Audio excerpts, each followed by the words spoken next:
Before we get started, give this video a like and subscribe if this kind of deep dive storytelling is your thing.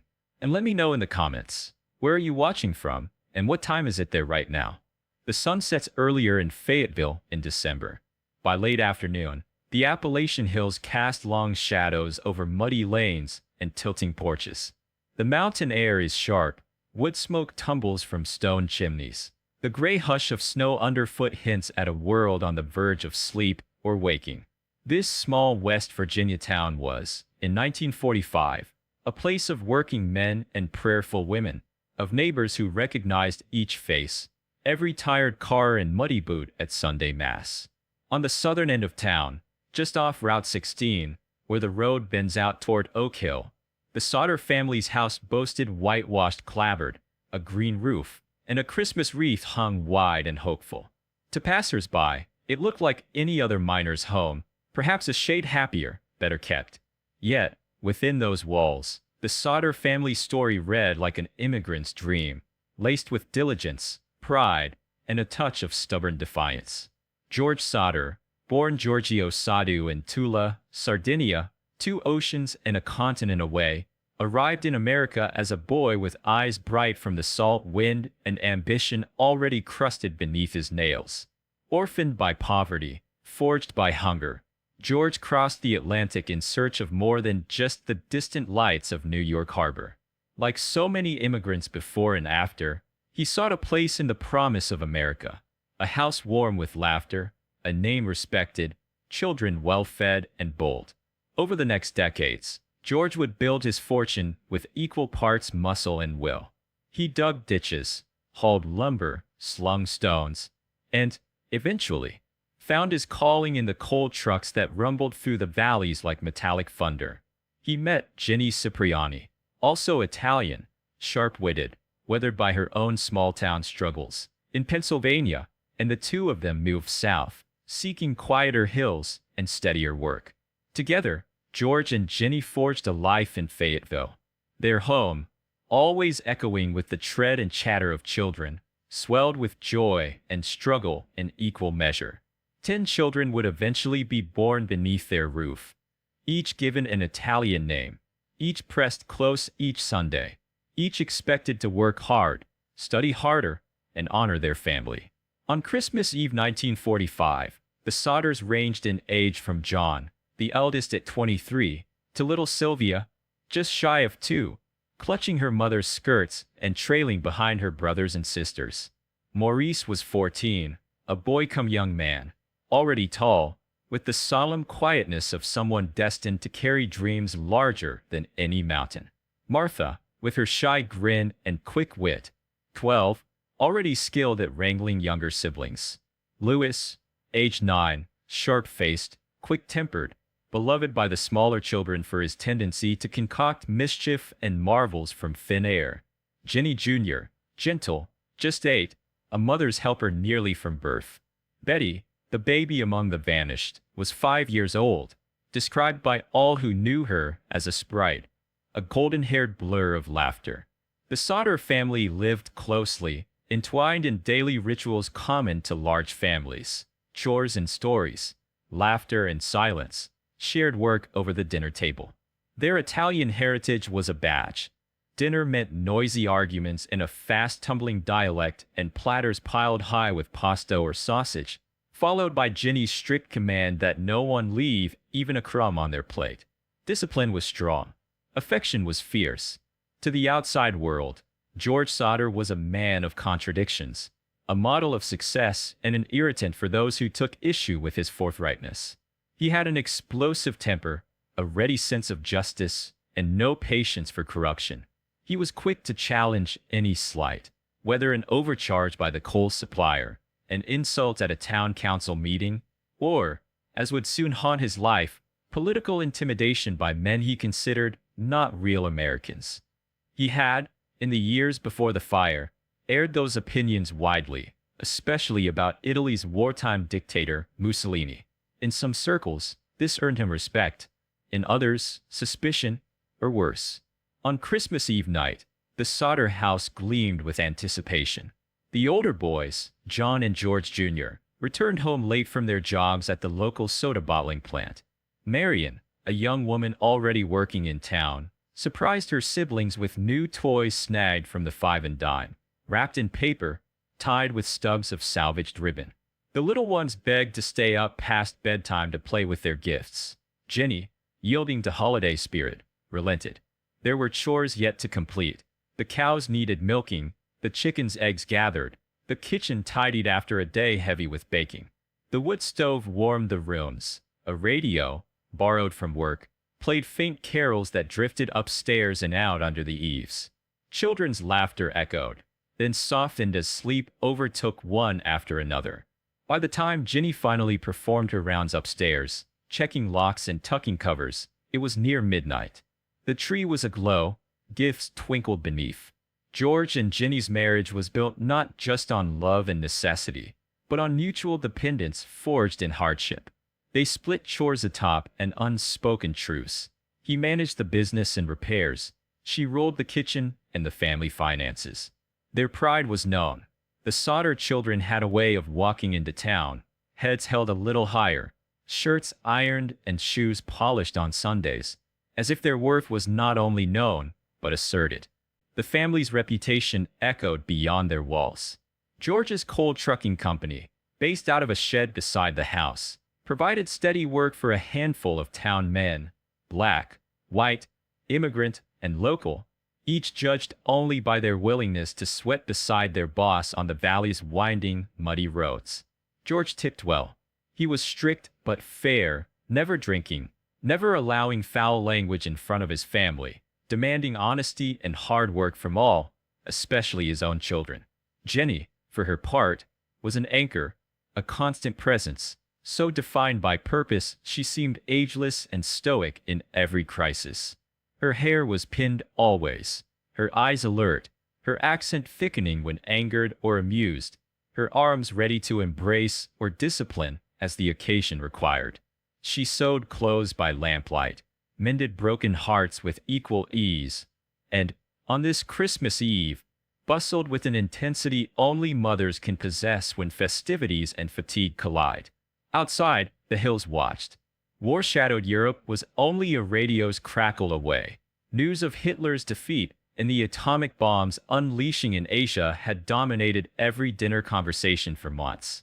The returning soldiers spoke of things unseen and unknowable, but the Sodders' problems, like those of many in Fayetteville, remained close and physical: bills to pay, repairs to make, and feuds to endure.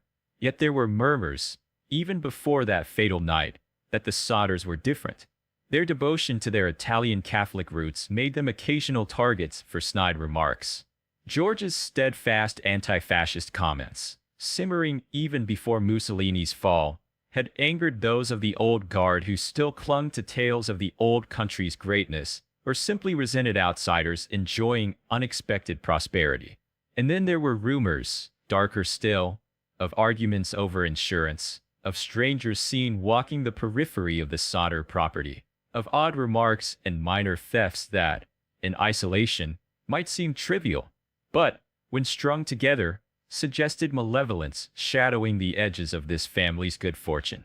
In this place and time, the boundaries between neighborliness and enmity, between providence and calamity, seemed as fragile as a December icicle, glittering by day, shattering at the slightest touch. Shortly before Christmas, a man searching for handyman work arrived unannounced at the Sodder house.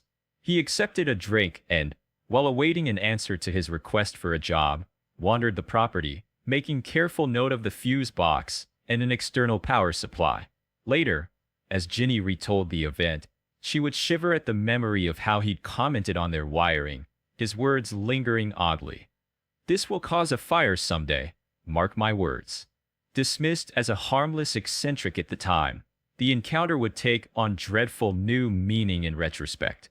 Not long after, another stranger, a traveling salesman peddling life insurance, attempted to strong-arm George into a policy he neither wanted nor needed. When George refused, the man's anger flashed dark.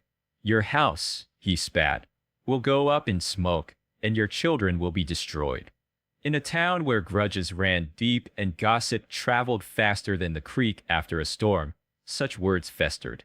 George dismissed them publicly, but privately, he tightened his vigilance.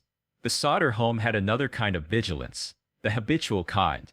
Locks were checked, schedules adhered to, suspicions noted but not spoken aloud in front of the children. The boys joked about Daddy's paranoia, but even they never left the ladder out at night, and none left tools unclaimed or windows unsecured. On this Christmas Eve of 1945, however, those routines were tested by joy. The strain and excitement of the holiday, a rare chance to linger around the fire, brought lapses. One more game before bed, one last story, chores delayed till dawn. The older siblings, finally relaxing after months of hard work and war rations, swapped stories and recalled old country recipes with Jenny, their laughter rising above the wind that rattled loose shutters. Yet beneath this surface cheer, the Sodder home was already twined by threads of fate as tangled as the Christmas lights glowing on their mantle.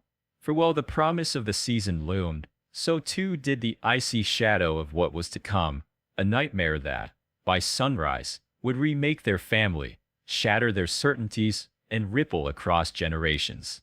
There was one more layer woven through that December night. Little Sylvia, the youngest, was not yet old enough to understand the weight of secrets nor the fragile calculus of safety that defined her parents' every decision.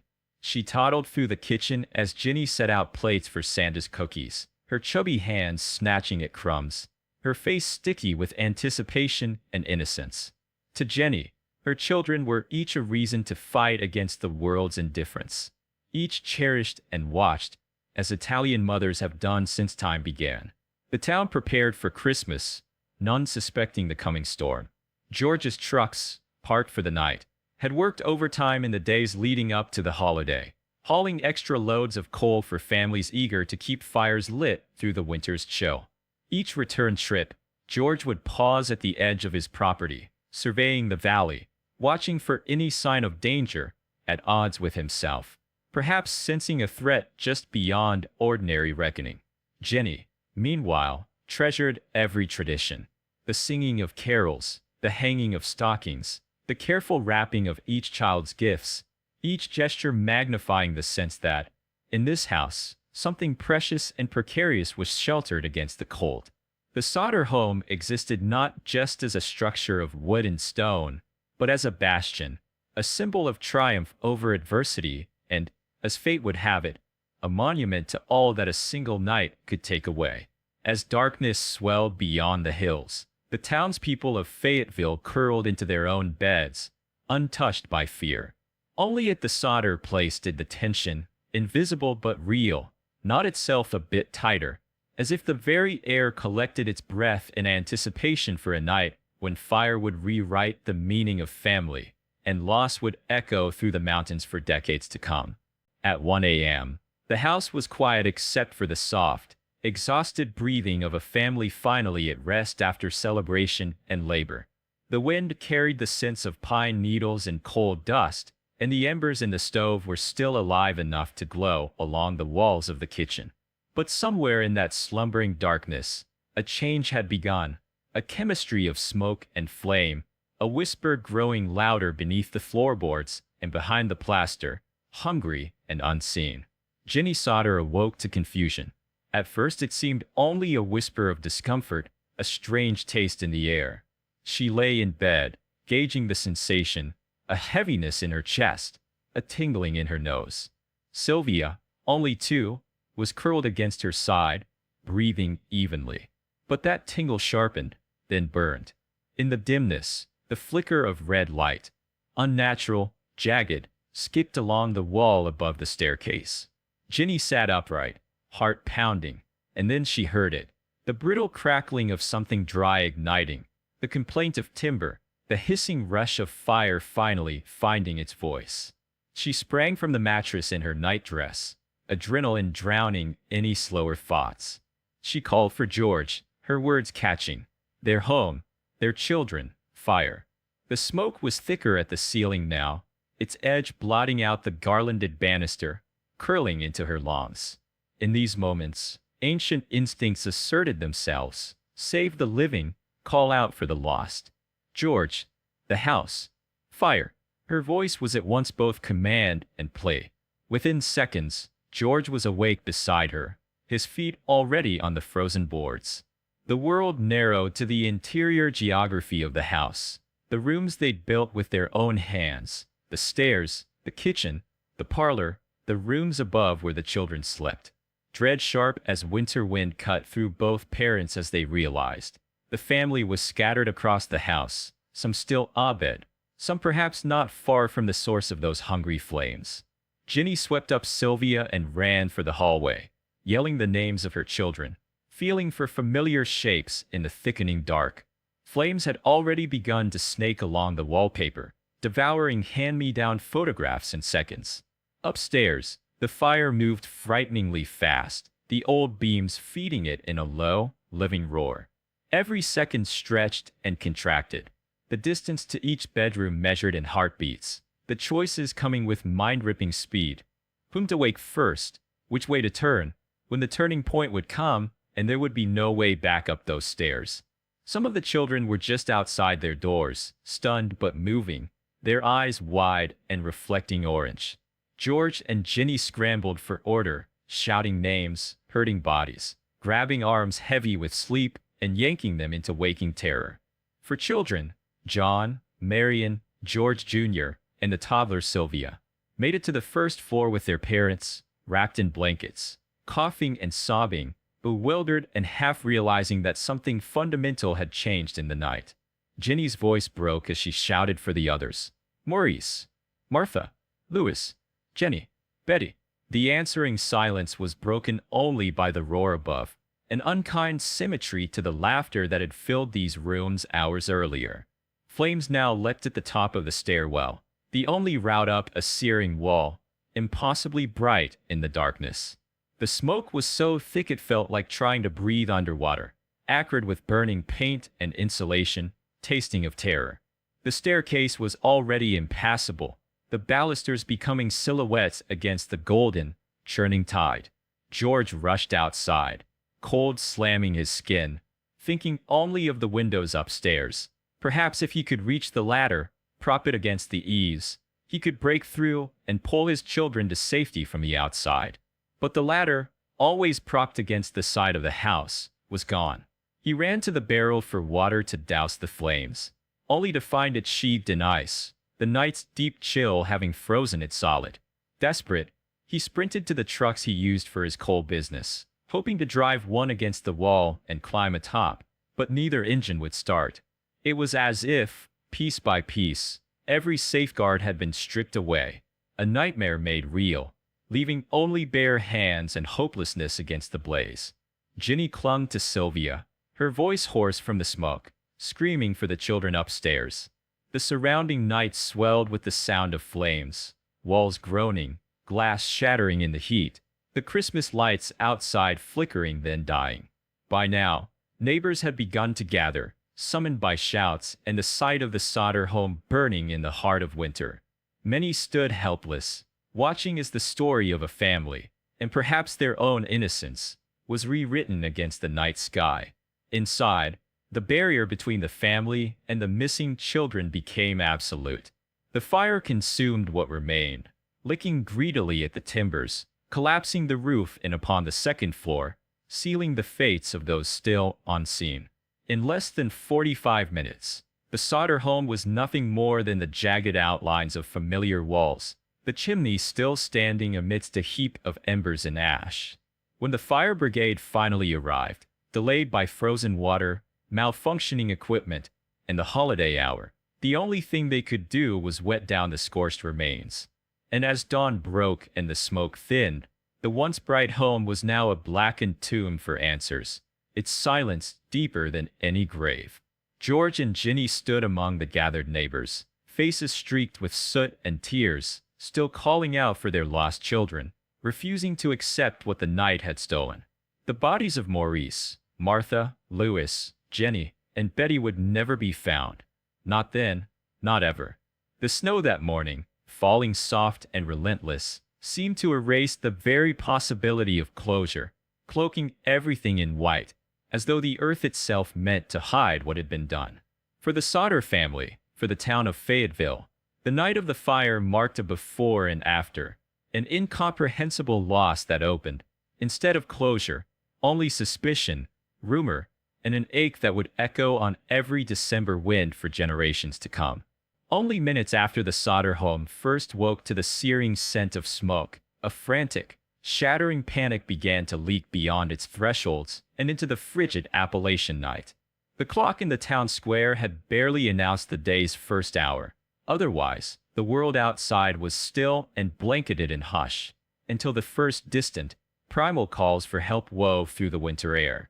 Fayetteville's home sat close and watchful, the nearest being just beyond the edge of George Sodder's property. But on a winter night, 200 yards in darkness might as well have been the far side of the mountain.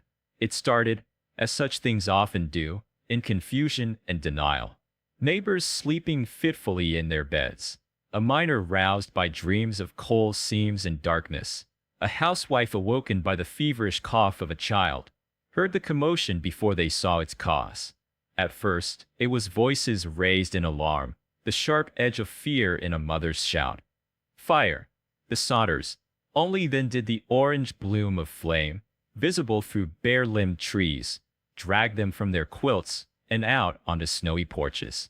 Nightgowns and boots were hastily tugged on, coats thrown over pajamas, doors slammed, boots crunched through ice and gravel, sliding their way towards catastrophe.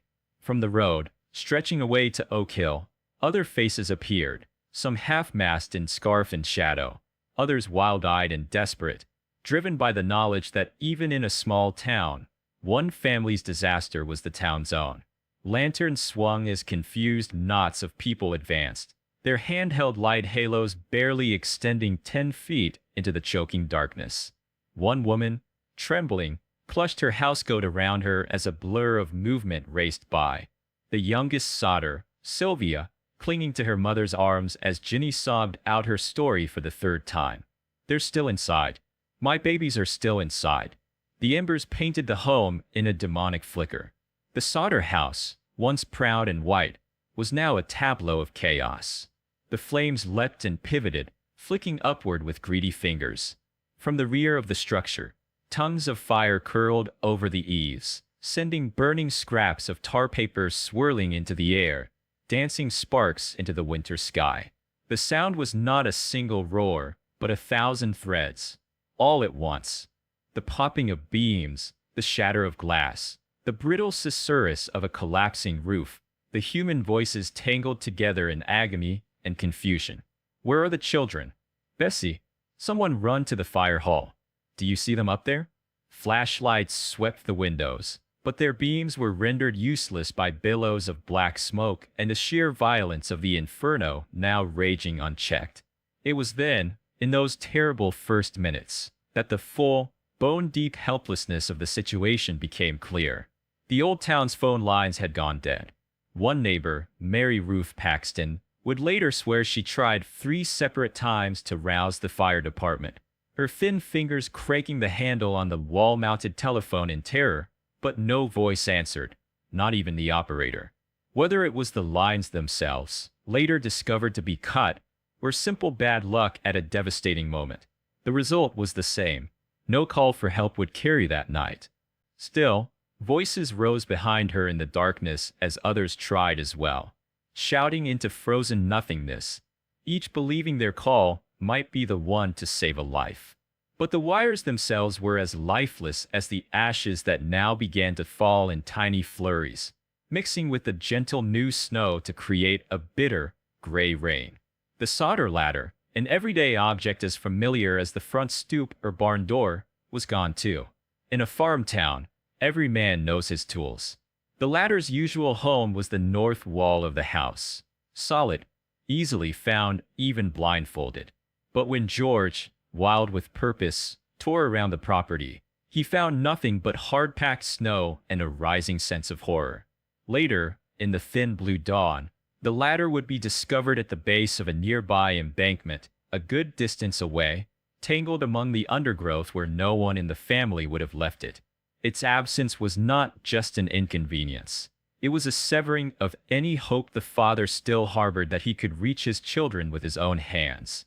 George pivoted, desperate, the logic of catastrophe working at impossible speed.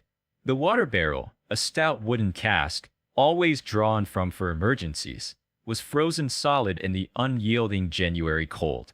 His hands, so often the instruments of repair and rescue, could only fumble uselessly over the ice, his fists pounding its surface while the fire advanced above him with implacable intent. Choking on the taste of treachery and ice, George blundered toward his trucks, the two he used for his coal route. Heavy machines, their tires knobby with coal dust, the engines always reliable, until now. Frantically, he turned the key, pumped the accelerator, pleaded with motor and metal alike. But both trucks, in turn, sputtered uselessly. He swore, slamming a fist on the steering wheel, sweat beading despite the night's chill. Later, the inexplicable coincidence of two working engines dead at a moment of utter need would torment him. That night, there was only the futility, the taste of failure. Meanwhile, other efforts played out in the flickering perimeter. The more able-bodied townsmen, firemen, off-duty miners, any man with strength or courage, tried to form a bucket chain, but the only nearby sources of water were as hard as bone. Some tried in vain to break the windows, to shout into the swirling oven, but even the smallest effort was swallowed by the violence of the blaze. At times, it seemed as if the fire itself resisted their presence, a force far beyond their provincial know-how and neighborly virtue. Each step backward was a silent concession to despair. The Sodder children's faces seemed to flicker in the chaos, their laughter now a cruel echo, the memory of their presence flickering between hope and certainty as the house collapsed, section by section. Those gathered outside would later describe the sensation not simply as witnessing destruction, but as confronting a kind of cosmic unfairness, that a family so firmly rooted in survival could, in minutes, be brought to kneel at the pyre of its own dreams. Smoke coiled in the gnarled limbs of ancient oaks as the second floor lost its shape. Walls buckled inward. The staircase, sizzled through and through, crashed in a ruinous clatter, sending a spray of embers up like stardust. The kitchen, epicenter of so many of Jenny's daily rituals, dissolved, the familiar window frames weeping streaks of molten glass. Old family photographs, faces barely remembered, faces that carried stories back to Sardinia and Pennsylvania and the first days in Fayetteville, became white-hot fragments, and then nothing. All the while, the town's fire brigade was agonizingly absent. In those days, Fayetteville's fire response was less a matter of municipal coordination and more a matter of powder keg urgency. The fire chief, F.J. Morris, was roused only when his own neighbor, shivering in a sweater and boots, banged on his door and dragged him from bed. In a modern city, trucks with sirens and trained teams would arrive in minutes.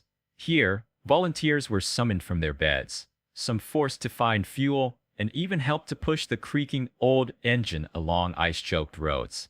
By the time they reached the house, 4 hours too late, the havoc was a fact, the rescue nothing but a hollow going through the motions. What greeted the firemen was not a home, but a skeletal wreck. The second story was already a grave of warped, blackened timber.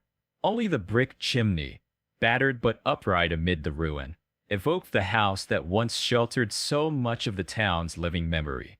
The flames had abated, but the destruction was absolute. Hot cinders still hissed and glowed wherever a wall used to stand.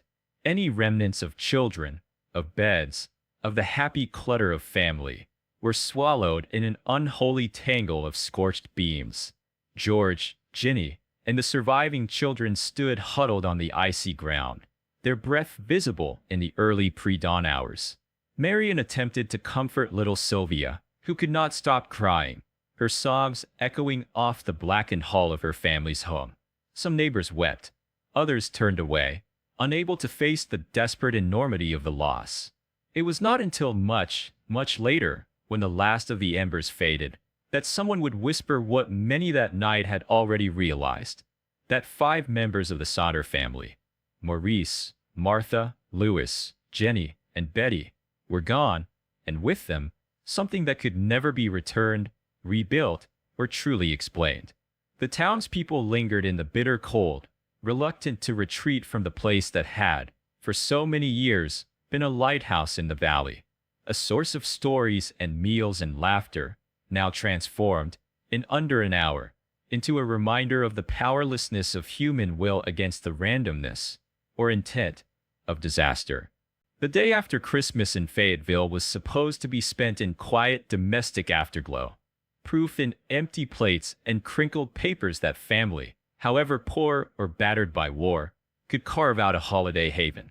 But on December 25, 1945, the Sodder property was no sanctuary. It was a scorched wasteland, even the dawn reluctant to reveal the extent of calamity.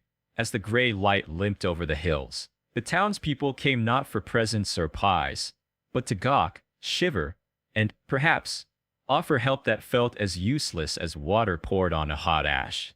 The skeleton of the Sodder home jutted black and wrong from the earth.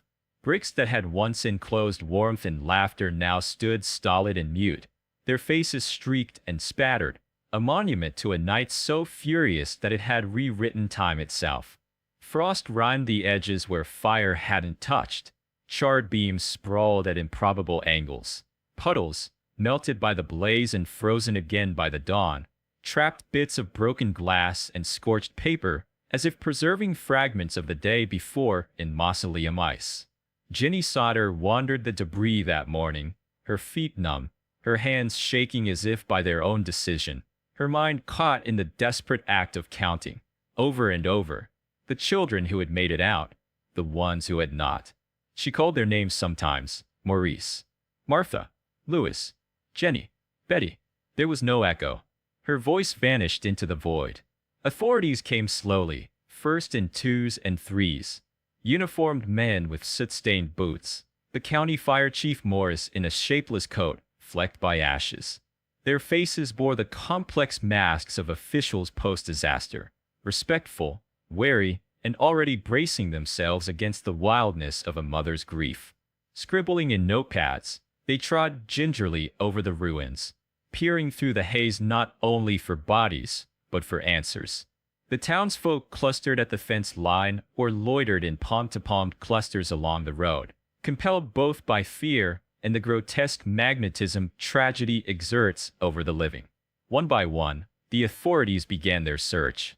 There were no sirens, no forensic kits, only buckets, lanterns, and the slow, grim improvisation of manual labor on Christmas morning. The smoke still rose, thinner, sour, persistent. It clung to the fabric of their coats, invaded mouths and noses, mingled with the taste of grief so thick it could almost be swallowed. They sifted the ash where the second floor had collapsed, searching for remains, bones, teeth, the smallest sign of those 5 young lives presumed lost. A clump of coin, melted, unrecognizable. The twisted remnants of a bed frame. A childish string of beads, burnt to a blackened curl. And yet, with every hour, an emptiness grew, a kind of negative presence. There were no bones at all. As the morning wore on, George and Ginny were asked, quietly, to keep back from the most fragile sections, though both refused to wander far, repeatedly asking the same question in different words. Are you sure there's nothing? Nothing at all. The answer, relayed in lowered tones and brief glances, always returned to the same refrain. They found nothing, no remains, no part of a body, nothing solid, nothing that makes mourning real. Fire, the authorities explained, could do this. Sometimes, though rarely, a blaze, stoked by coal and wind and the pitch of an old wood home, could burn hot enough to destroy everything, even bone. Yet the heap surrendered objects, intact fragments of kitchenware, a piece of metal radio, a half-melted sewing machine needle. But of bone, there was nothing, no charred vertebrae, no teeth, not even the suggestive crescent of a child's skull. By noon, the sheriff, the fire chief, and their handful of deputies retreated to the edge of the property and conferred. There would be no further official excavation, they decided. The fire was, by their estimation, hot, fast and total. The children, the authorities concluded, had perished, swallowed so utterly by the flames that their remains were rendered to dust, mingled so finely with the ash and debris that only wind could separate memory from finality. They declared the case closed, at least in its essential, public sense. There was nothing deliberate about the fire, they announced. No evidence of accelerants, nothing overtly criminal. The lines, perhaps, cut by accident or simple mischief. The latter, perhaps moved or forgotten. The tragedy, regrettable but natural in the rough calculus of rural life, was to be settled not by detectives, but by undertakers and prayers.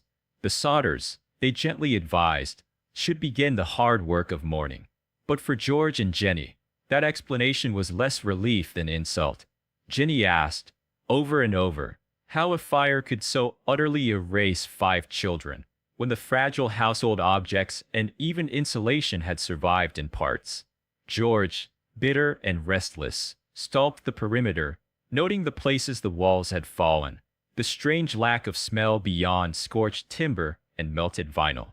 The questions multiplied. If 5 children had died, then where were the bones? In her grief, Jenny became a kind of amateur investigator, researching fires, burning animal bones in her stove for weeks, watching as their forms stubbornly refused to vanish. Even in her disbelief, she hoped for a small sign, a single tooth, a piece of skull, something to mourn. Yet the sight refused closure. Friends and faithful scrabbled the ashes days later, on their own time, long after authorities left. A teacher from town, a pair of old miners with hands bruised from work, each turning over cinders in the desperate hope of finding something. Anything that might unlock the horror of what had happened. But all they found were more silences, more gaps, more endings that made no sense at all. As the sun lowered on that strange, hollow Christmas, Fayetteville returned to its routines, half mourning, half whispering. Some nodded at the official verdict, quietly tallying the accident up to God's inscrutable will or the terrible caprice of fate. Others, more restless, privately wondered about the phone lines, the missing ladder, the man watching from the road. Uncertainty, like the smoke that clung to everyone's clothes, would not dissipate. It would find a home in town, in rumor, in the raw and sleepless eyes of the Sodder parents themselves. And in the stillness that often follows cataclysm, Jenny and George found themselves abandoned not just by the past they'd known, but also the promise of answers. It was as if their children had been erased by more than fire, by something in the very fabric of the world that prevented knowing, demanding instead the endless ache of reaching into ashes and coming away with nothing but soot and a lifetime of questions. Of all the mysteries that unraveled from the Sodder home that bleak Christmas, nothing would haunt Jenny more than what wasn't found. In the days and weeks that followed, after the firemen and officials had left, and even the neighbors' whispers had died down to a hush, an idea began to gnaw at her, deep, insistent, and relentless. Jenny was a woman born to meet hardship with action. Through 10 children and years of immigrant privation, she learned to trust her hands and her stubborn, methodical logic. As soon as her home was reduced to a skeleton of cinders and sorrow, she discovered, first with hope, then heartbreak, that no one in authority seemed intent on providing answers that would make the horror bearable. The official explanation, repeated quietly but firmly in town and by the fire chief himself, was that the 5 missing children had died in the blaze. The fire, they said, was so hot, so swift, that it had reduced their bodies to nothing but ash, obliterated, utterly, left no trace. But Jenny could not accept that, not because she refused to grieve, but because the explanation simply did not fit what her hands, her eyes, her own experience knew of the world. She had seen bodies before, animal bodies, some flesh and hair, but always, after the worst of a kitchen fire or an accident with the stove, there were remnants. Her long-ago childhood on a farm in the Apennines had been one of slaughter and harvest. She remembered bones, picked clean by heat or animals, but sturdy and irreducible, a silent marker of what had been alive. The question became an obsession. A fire, Even a great and terrible one would still leave something behind, she thought. Teeth, vertebrae, the rounded cup of a small skull, something. She had read in the Italian newspapers that even the great hotel fire in Chicago, the one the men talked of when news came through the wire, had left bones for families to mourn, bones for the undertaker to gather. Why not here? Why not her children? Grief forged her stubbornness into a weapon. Night after night, when sleep would not come and the sharp taste of smoke lingered on her tongue, Ginny began to perform her own macabre experiments. She gathered bones from the family's kitchen, beef and pork, sometimes a small joint of chicken. She stoked the stove high and shut the flues tight, making the oven into a miniature inferno. For hours, she watched as heat blackened skin, cracked marrow, and reduced everything to stinking carbon. And yet every single time, as dawn pinked the rim of the Appalachians and the house was quiet but for the survivors breathing, she would lift the stove's iron lid and find, inevitably, the same result. Bones remained. Not whole, but present. Fragments, splinters, bits of vertebrae or hip. Always something, she whispered. Always something. The experiments became her private ritual, her vigil. If she could not bring back Maurice, Martha, Louis, Jenny, and Betty, she could at least keep faith with reality. She badgered men from the fire department, brought her evidence to men whose faces grew uncomfortable and polite. She wrote to the nearby crematorium in Oak Hill. They replied, telling her that even in the flameless, extended consuming fire of cremation, burning at much higher temperatures than any house fire, a body yielded fragments of bone, so much that they had to be ground down before being returned in urns to families. Not possible, she read again and again. Not possible. Yet the verdict from the courthouse and the fire chief held firm. The fire was simply too hot, too total, too tragic. Doubt flourished. Ginny's experiments moved from curiosity to compulsion. Survival guilt mixed with that kind of righteous suspicion that only a mother's grief and instinct can ignite. She asked herself at night, if the fire had consumed 5 bodies so completely that not a single bone remained, why had it left behind other things?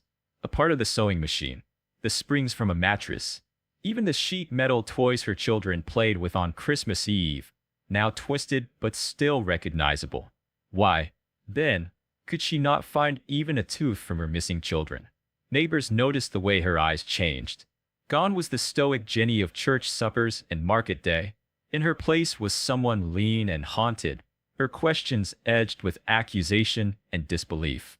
Fayetteville was not a place accustomed to official error, nor, for that matter, to the idea of malice in its midst.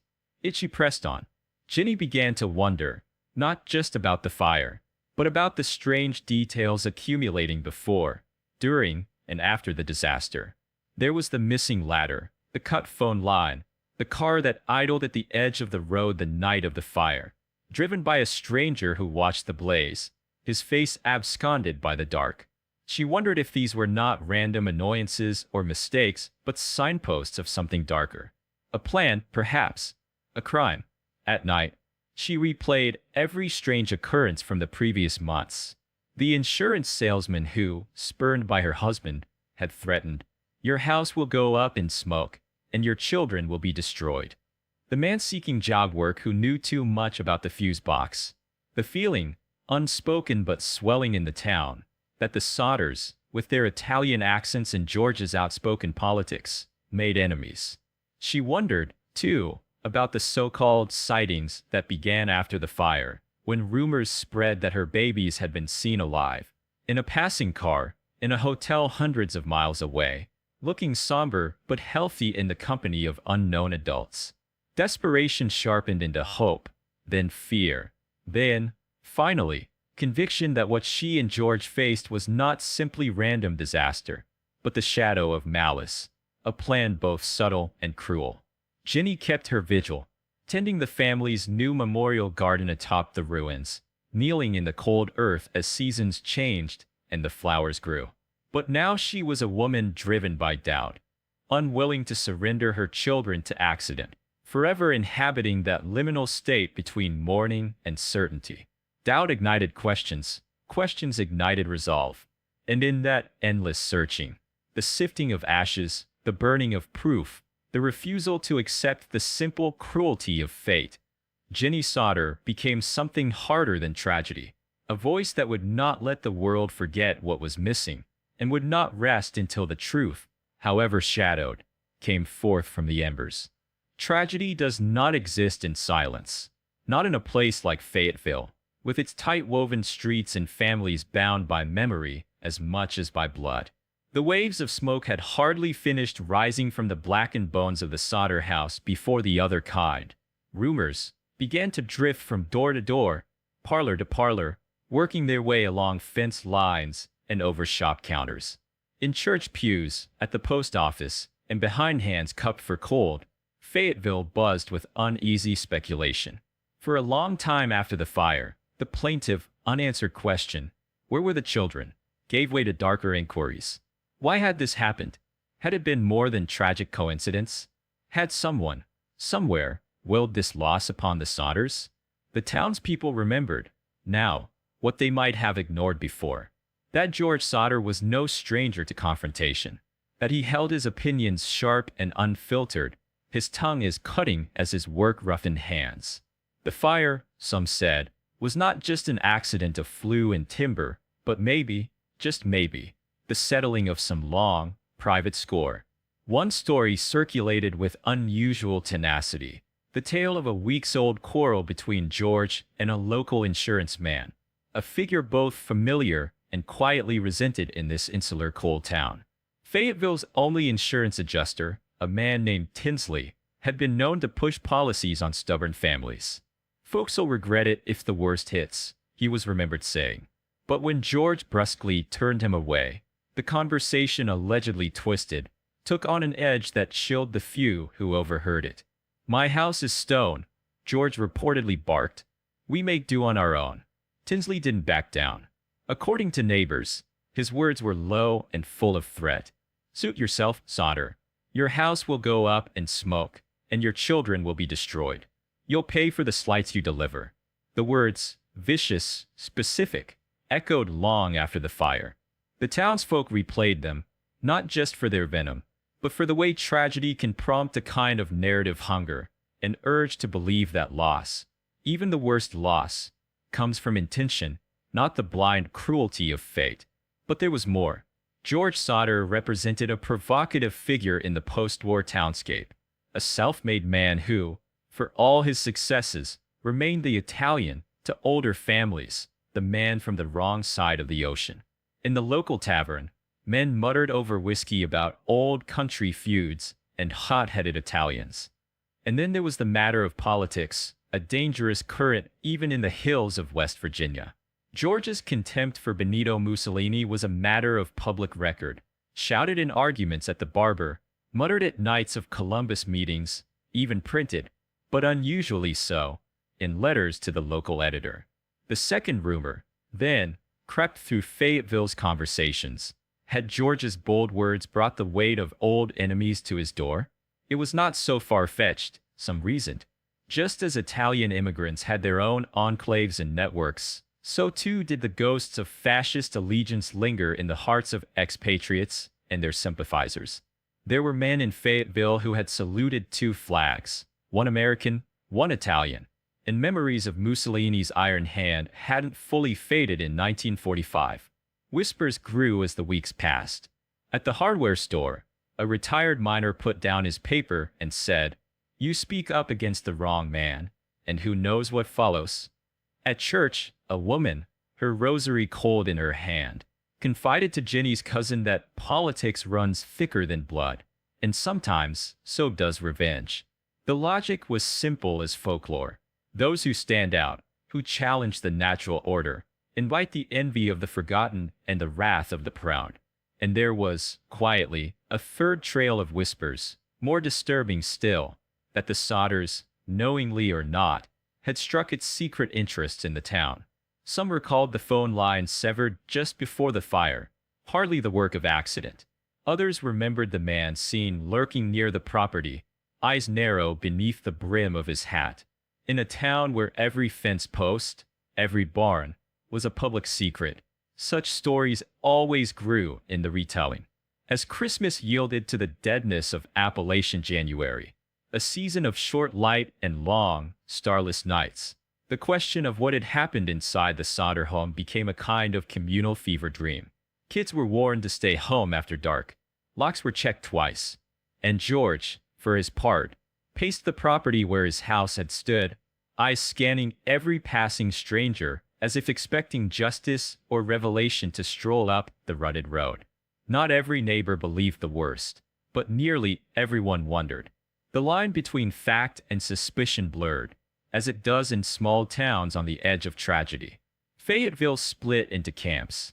Those who saw only a freakish, appalling accident, and those who now looked at the Sodders, once the backbone of the community, as somehow marked, cursed, or chosen for punishment. The sentence became a question, worn smooth as a stone: accident or retribution, grief or warning. The aftermath of fire is only rarely a matter of wood and ash. Sometimes, as with the Sodders, it is what smolders in the hearts of the living that burns longest. In the winter of '45, Fayetteville found itself watching shadows, listening for more than answers in the cold wind, haunted by the sense that somewhere in the fog of rumor and old wounds lay a truth more frightening than fire. Weeks before Christmas, in the slow crawl of days that led to catastrophe, the Sodder household fielded more visitors than usual. Some were familiar figures: delivery man, neighbors dropping off eggs, cousins coming to gossip over coffee. But others were strangers, their knock and presence lingering just a beat too long in memory to be mere coincidence. It was in the thaw of late November, with frost still rime the grass and the air holding its bleak Appalachian chill, that a man appeared at the Sodder door. His clothes were rough and serviceable, his hands chapped as any working man's. But something about his manner was off, at once eager and oddly detached. He claimed to be looking for work, said he'd heard the Sodders sometimes hired extra hands. George, ever alert for a good bargain and never one to turn away help before the dead of winter, invited him to walk the property, pointing out outbuildings and discussing chores that might need doing in the coming season. But as the two men rounded to the back of the house, the conversation shifted. The stranger's eyes roved the exterior, lingering not on tools or livestock, but on the fuse box and electrical wires strung along the house's rear wall. He pointed them out to George, remarking in an offhand way, "You know, these wires, they look almost fused together. Not normal, not safe. That's the kind of thing could cause a house fire someday." The words, seemingly casual, slid into the soil of George's mind and would, weeks later, take on the hue of omen. The visit concluded with a handshake and little else. George, his instincts nudged but not quite alarmed, let the man wander off toward the main road, disappearing into the web of Fayetteville's daily movements. Days later, another visitor came. This time, the approach was more familiar, a man known to some around town, passing through on pretense of seeking advice. He, too, asked about job prospects, but was vague about his own skills or intentions. With the air of someone stretching out a simple errand, he lingered at the back of the property, sidling by outbuildings and surveying the lay of the land. Jenny, peering out the kitchen window, caught sight of him more than once, his shadow arrested near the place where the phone line ran low against the wall, pausing too long beside the window to the children's room. Neither encounter raised enough alarm, in that moment, to feel like a threat outright. In a small town, men looking for work were a truth of survival, especially as winter crept in, the mines growing less reliable, odd jobs all that stood between a family and hunger. But in the weeks that followed, after the flames had devoured the Sodder home and children had gone missing into the maw of night, these visits took on the electric charge of bad prophecy. Whispers started to link the unfamiliar faces to the growing list of strange occurrences. The severed phone line, the missing ladder, the strange way the fire seemed to leap and confound every attempt at rescue. After the fire, as Jenny replayed every odd event, her memory sharpened by grief and suspicion, the words of the stranger haunted her: fused wires, a fire someday. It was as if the disaster had been spoken into being, as if someone had quietly walked the property, laid out contingencies, and waited for the right darkness to fall. Neighbors, too, recalled the oddness of it. The anxiety spread, quiet but insistent, through the tightly packed houses and into the marrow of the town. Who had the stranger truly been? What had he been looking for? And had they all, in their haste to brush off his presence, allowed something unspeakable to unfurl in the shadows of their own community? The Sodder family, now diminished and scalded by loss, would never see those men again. But their brief, unsettling visits became part of the ledger of unease, proof for many that the fire and the disappearance of 5 Sodder children was not only a tragedy, but perhaps the cruel aftermath of careful trespass and deliberate threats, disguised at first by the ordinary face of a stranger at the door. Some tragedies leave little to interpretation. Others, like that which befell the Sodder family, seem almost scripted to breed suspicion in every witness. In the uncertain winter weeks after the fire, Fayetteville found itself under a shadow that only grew darker the longer one looked. For what had happened on those fateful hours was too tangled for accident. Each detail strange enough on its own, but combined, they formed a constellation of doubt. It began with something as simple as a phone line, and what it could and could not carry. The night of the fire, as flames glared against the sky, desperate hands tried to summon help. But the call, the lifeline the Sodders counted on, never went through. Town gossip at first chalked it up to chance, a flaw in rural wiring, or the storm-dampened lines common in the valley's coldest months. Yet when the telephone repairman came days later, sifting through snow and cinders, he found that the wire itself, strung from the pole behind the house, had not been melted by heat or shorted by weather, but deliberately severed. A clean cut, made by hand, not flame. Above all, this detail gnawed at George and Jenny's minds. Who would steal into their yard in the dark and slice the only umbilicus to the outside world? Was it mischief or malice? The question joined a litany of unknowns, each one as chilling as the wind that whistled through their ruined foundation. The mystery of the latter came next, and it too seemed a clue not just of accident, but of intent.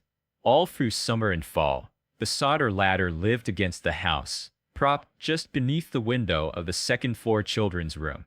As much a fixture as the porch or mailbox, always in reach for repairs or for George's routine work. The night of the fire, in the desperate moments when George tried to save his children, it was gone. Hours later, after the fire, after all hope for rescue had been smothered, the ladder would be discovered, tossed not just a few feet away, but hundreds, lying discarded at the foot of a weedy embankment some distance from the house. How could it have gotten there? Who had moved it? And more importantly, when? There were other thefts, too, that night. Acts, seemingly small, that gained weight in retrospect. In the chaos around the burning house, while torches flickered and neighbors ran in half-dressed confusion onto the property, an opportunist or something darker worked amid the shadows. Witnesses would later report they'd seen a man, or perhaps more than one, moving quickly around the yard, unbothered by the fear and pandemonium. One account recalled a shape silhouetted by fire, detaching with purpose from the barn. In the aftermath, George found that his block and tackle, attached to the coal trucks for loading, was gone. No sign of it among the ashes or in the yard. A neighbor, wide-eyed with the memory, said he'd seen a stranger carrying it off into the blackness even as the flames raged. The theft, at first so petty and inexplicable, became another stone in a growing wall of suspicion. But perhaps most unsettling of all was a sighting that occurred not in the house, but on the road outside. A neighbor, a quiet man, respected for tending his own, would quietly describe to police and later to George and Jenny that, as the Sodder home burned, he saw a car idling at the edge of the property's boundary. Its headlights cut through the cold, illuminating the flames, but no one got out or called for help. Instead, the driver simply watched. In the rolling reflection of fire and darkness, the car lingered for long minutes, engine running, as if its occupant was waiting for something, some signal, some result. A scene burned into the witness's mind as surely as the image of the fire itself. No single detail could stand alone as proof of crime, but together they threaded the night with a sense of design, of intention. The Sodder parents, and soon much of Fayetteville, found themselves unable to dismiss the idea that their tragedy had been engineered, not random, but a sequence of choices made by human hands. Why was the phone line cut? Unless someone wanted to delay rescue. Why was the ladder moved? Unless someone meant to keep the upstairs unreachable. Why were pieces of the Sodders' lives, tools, pulleys, spirited away just as calamity struck? And who, in the darkness, would sit in a car and watch as a family's future, so bright only hours before, was reduced to ruin? In the end, the investigative notes, thin, rushed, half-hearted, mentioned these incidents but drew no conclusions. Authorities leaned on chance, coincidence, even opportunistic theft in the confusion. Yet for those left to pick through ashes, suspicion was as much a presence as the blackened timbers, another ghost haunting the ruins, refusing to be explained away. In the years that followed, these suspicious circumstances would become a litany for the Sodder family, recited in hope that answers might one day arrive. But in Fayetteville, they settled instead as a kind of poison, proof that what happened on that winter night was not only a tragedy, but possibly a carefully orchestrated disappearance, one whose secrets endured in the silence between every burned rafter and every unanswered question. By the time the last of the smoldering timbers had cooled and winter's thin light crept back over Route 16, the Sodder tragedy had become an affair for men who spoke not with sympathy, but with findings. The small cluster of firemen and local officials, faces gray, hands still blackened with soot, gathered at the edge of the ruin, clutching clipboards and shovels. Fayetteville was no stranger to hard luck or hard labor, but the work ahead was grimmer than most, sifting through what remained of a family's life in search of the ultimate, numbing confirmation. The scene was eerily silent, except for the slow crunch of boots in ash and the sigh of wind across exposed beams. By then, word had spread, carrying with it every shade of rumor, tragedy, sabotage, retribution. But the men who entered the charred skeleton of the Sodder home carried only official purpose. They began in the place where, in life, the children's laughter had echoed, from the stairwells to the upstairs dormitory where bright bed sheets and schoolbooks had lain the night before. The search was slow, deliberate, a methodical combing through what was now indistinguishable heaps of black and gray. The men wielded only their gloved hands and occasional spades, gingerly turning over cinders, seeking what they least wished to find. Ginny and George watched from what had been the yard, Ginny's eyes hollow, George clutching his hat with white knuckles.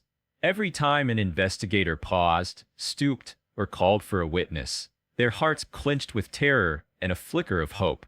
Would a bone be found, the one terrible certainty they craved and feared in equal measure? But hour after hour, the answer was always the same.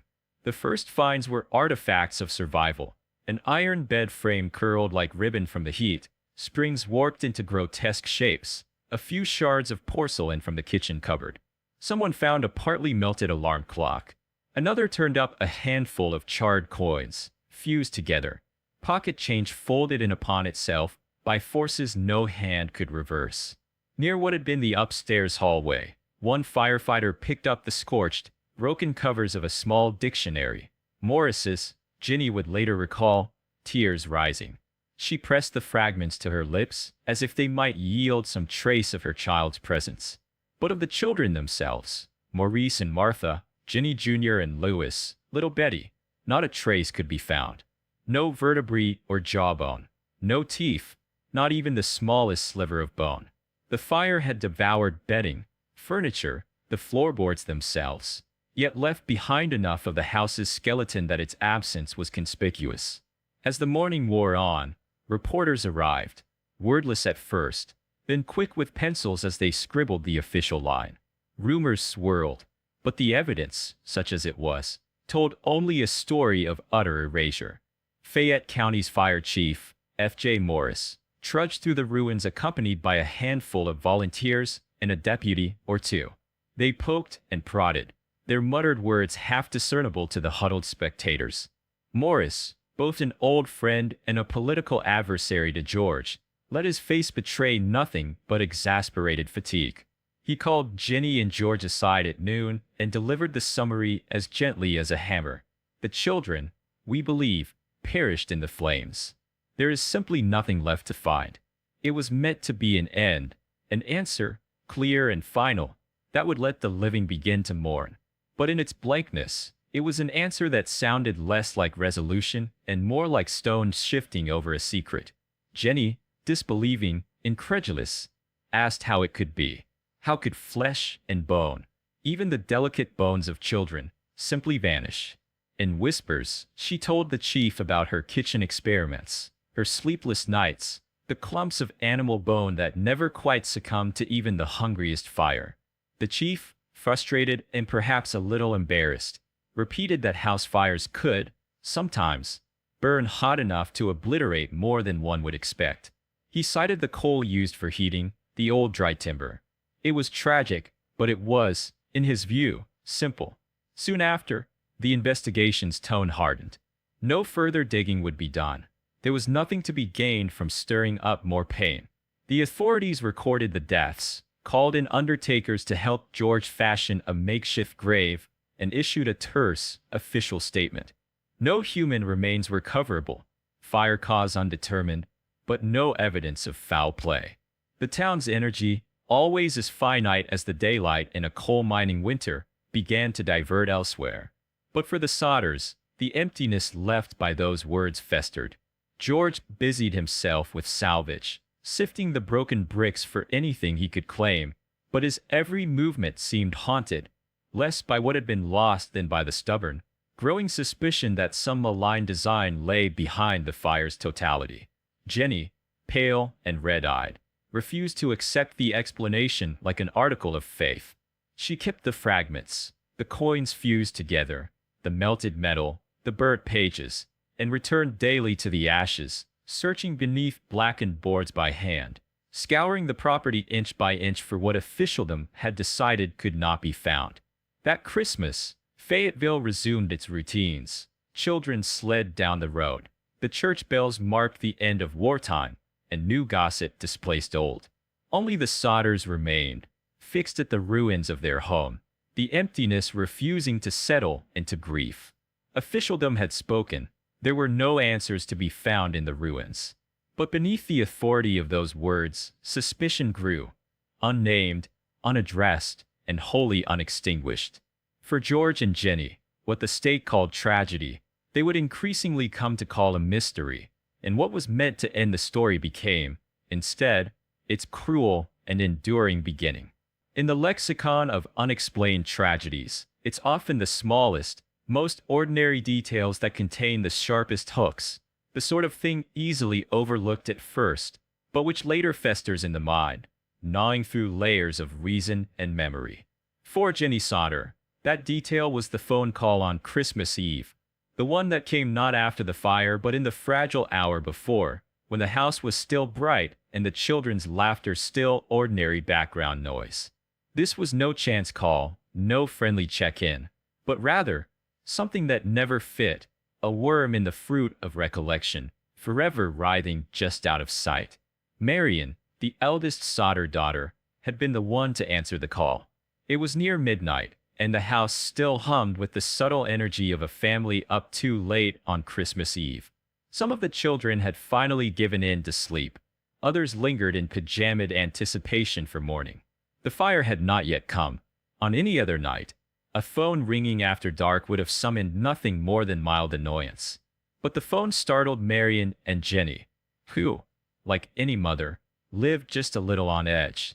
When Marion picked up, she found herself immediately adrift in confusion. On the line was a woman's voice, a stranger, unknown, with a tone that wavered between practiced sweetness and something slightly mocking. In the background, faint but unmistakable, there was laughter and the vague jumble of voices, as if from a party, a gathering, somewhere far removed from the quiet tension inside the Sodder home. Is this the right number?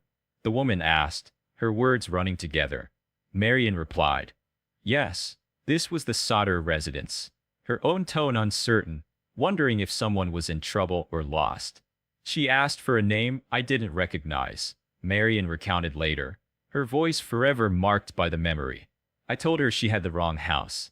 But she laughed again, so did the others behind her, and then she just hung up. That was it.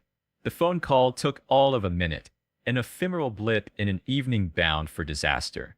Yet in the harsh light of the fire's aftermath, that call seemed to grow in dimension and menace. Jenny, racked by lack of sleep, grief, and suspicion, replayed the details relentlessly. Who would call so late, so purposelessly? Was it a wrong number, a random act amplified only by tragedy? Or was it something more? A signal? A check-in? A distraction, meant to confirm the family was at home, awake, together? The phone lines themselves, after all, were not safe that night. Later, when investigators trudged through ice and cinders and broken glass, they would find the Sodder's phone line cut, not burned through by fire, but severed cleanly with a tool. The call may have been the last that line ever carried before it was plunged into silence. That fact gnawed at Jenny like nothing else. It was not impossible to believe that someone, watching from the dark or idling in a car by Route 16, made sure no one from that house could reach the outside world again. Was the call connected to the disappearance? Some in Fayetteville said no, a prank, a coincidence. But in a rural place where everyone's voice was supposed to be familiar, it lingered in the corners of conversation, in the way neighbors eyed each other a little more closely. Jenny, for her part, kept hearing that row of laughter behind the woman's voice. Not warm, but cold and separate, like someone rehearsing a scene whose real meaning only became clear after the smoke had settled.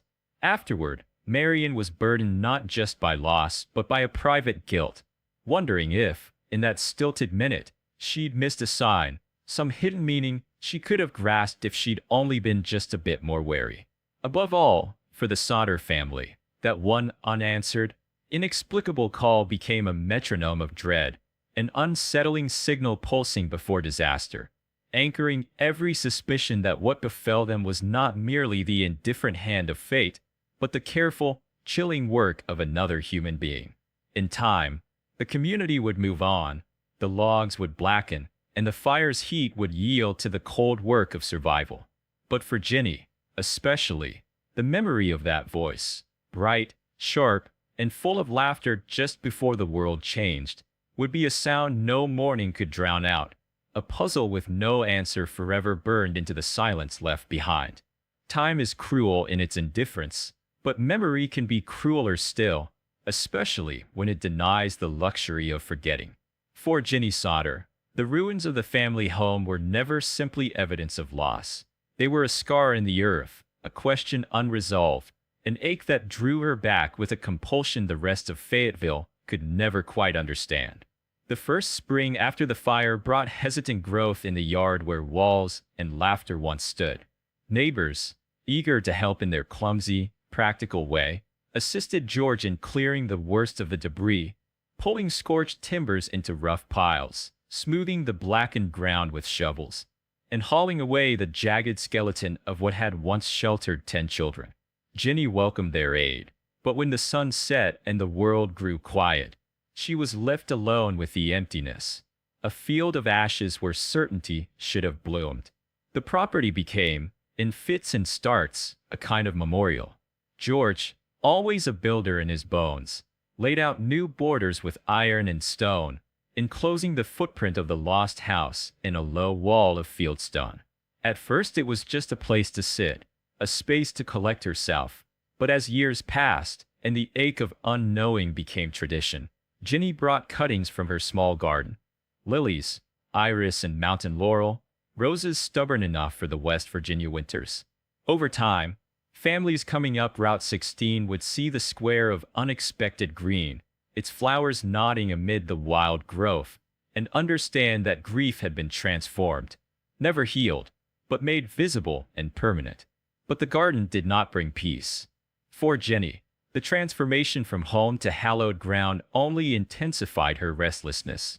Most days she could be found among the flowers, kneeling as she weeded or placed stones in careful lines, her apron pockets full of bulbs and small tools, and always, without fail, her eyes scanning the earth as if it might yield the secrets so stubbornly withheld by fire and fate.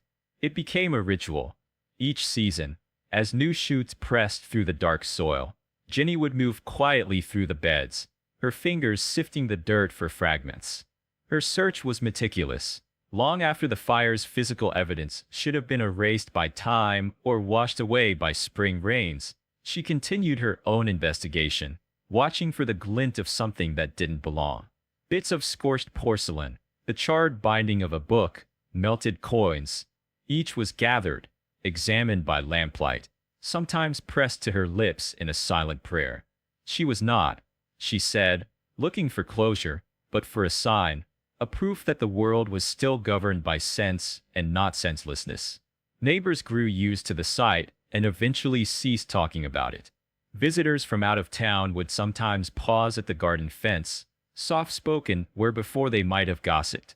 Some, more sensitive or haunted by their own losses, would join Jenny as she worked, offering a trowel, kneeling in the dirt beside her, though the words exchanged were rarely more than necessary.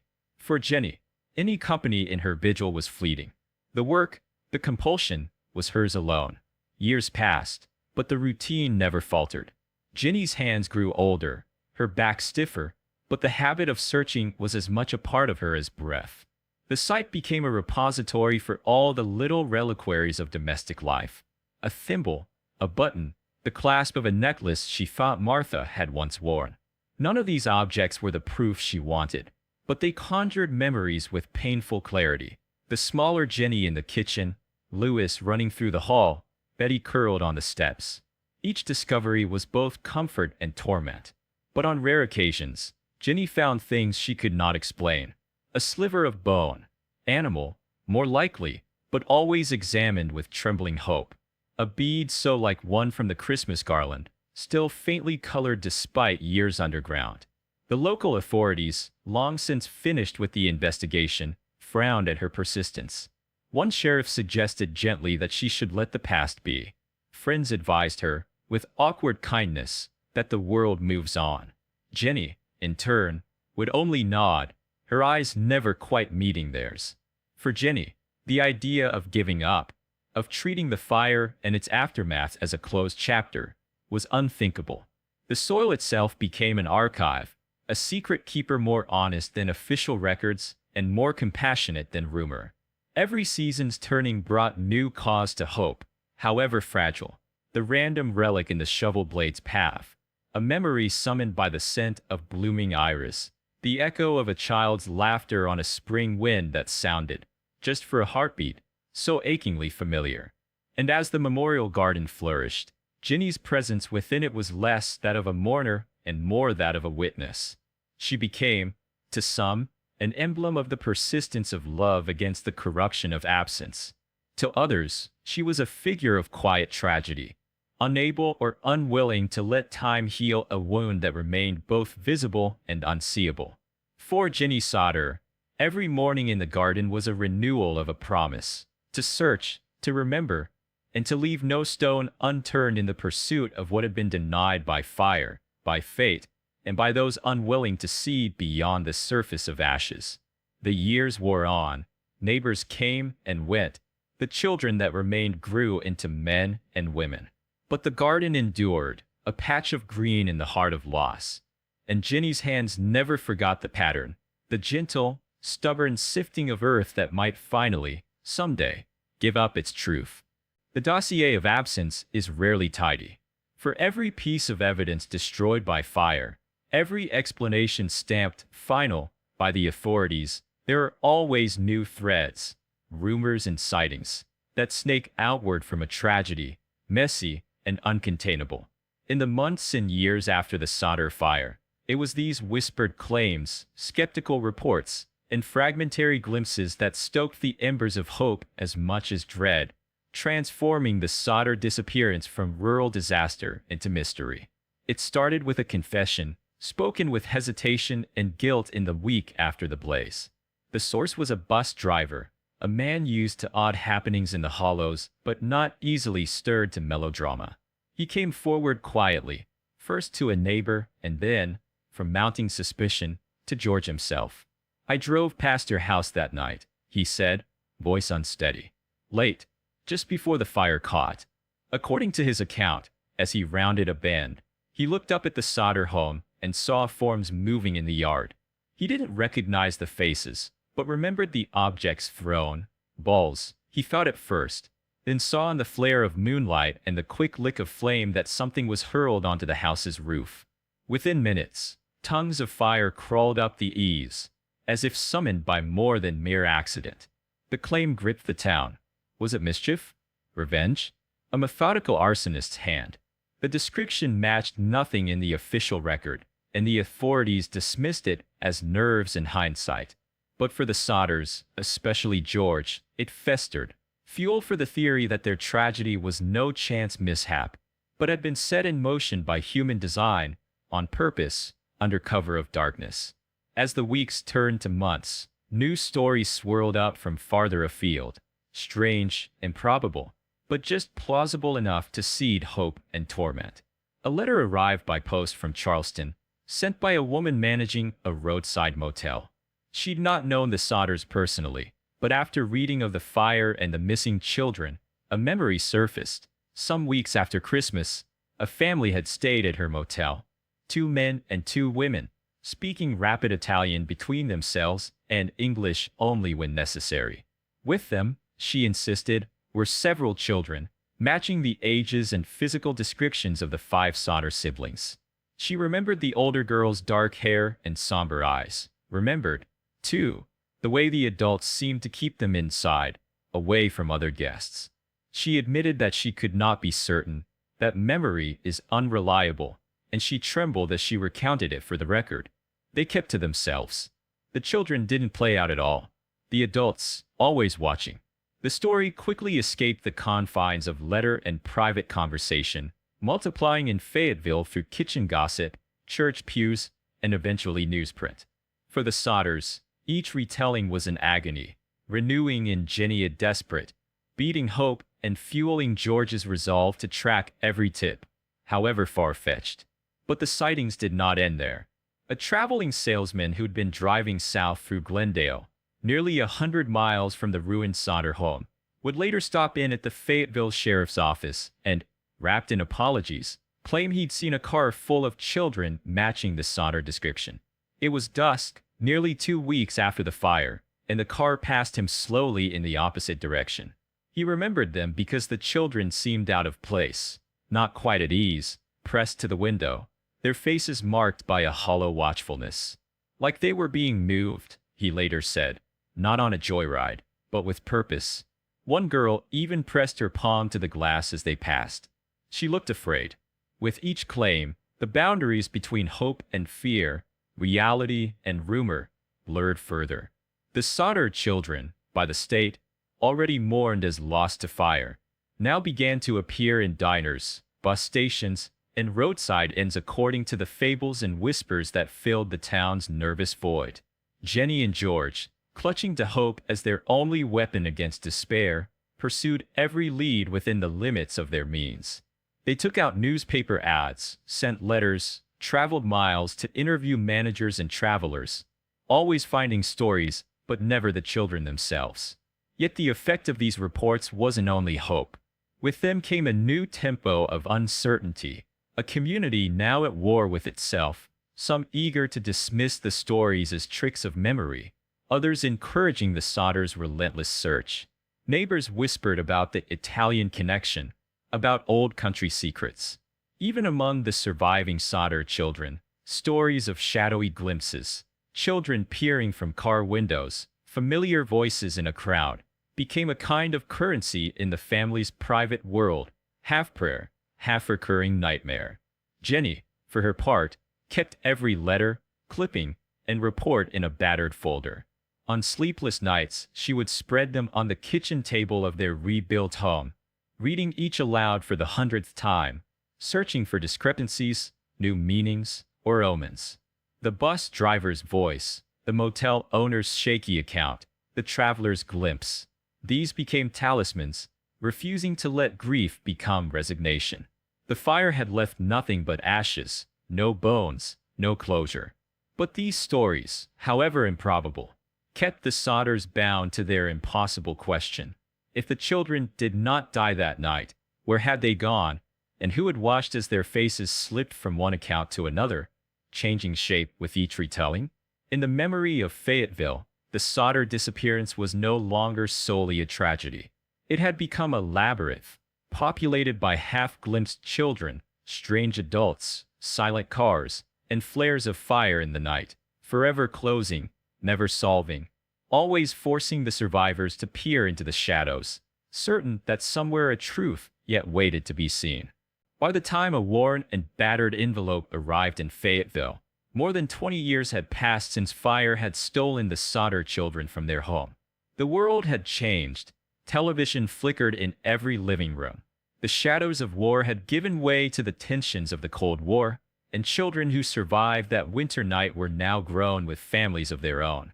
Yet inside the Sodder household, every unexplained visitor, every phone call in the night, every rumor from distant towns and highways, was weighed with the same breathless attention as it had been in those desperate years after 1945. Ginny checked the mailbox as she did every midweek morning, her movements slowed by age but undiminished in their ritual purpose.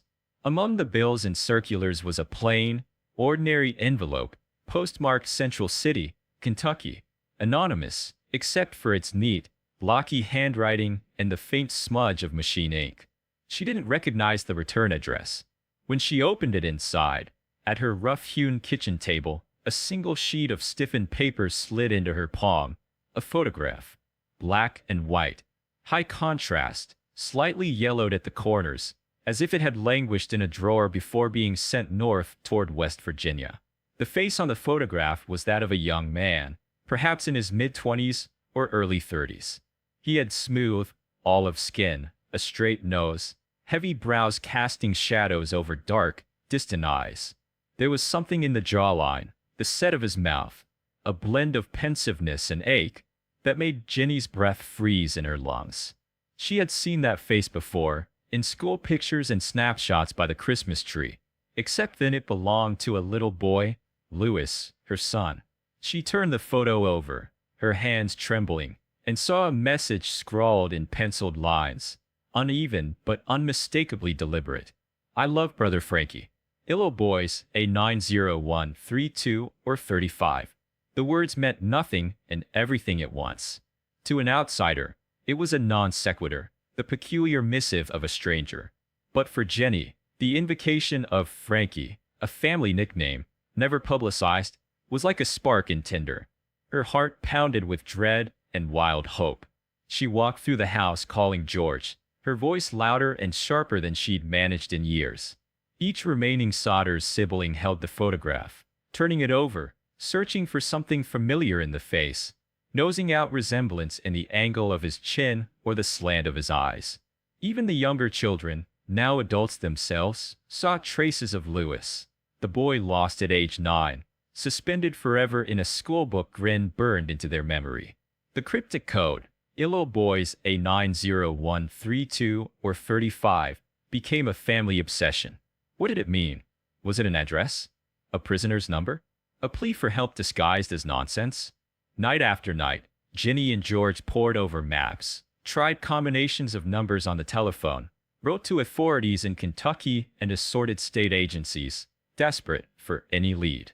For the first time in years, the hope they had learned to suppress came roaring back, louder and more painful than ever. Was Louis alive? Had he, and perhaps the other children, survived only to live under other names, in other places, forever torn from the world that should have been theirs? George became a man possessed. The strength that had seen him through decades of hard labor returned with desperate purpose. He hired private detectives, telephoned law enforcement in Kentucky and beyond, and contacted newspapers, begging them to publish the photo and story nationwide.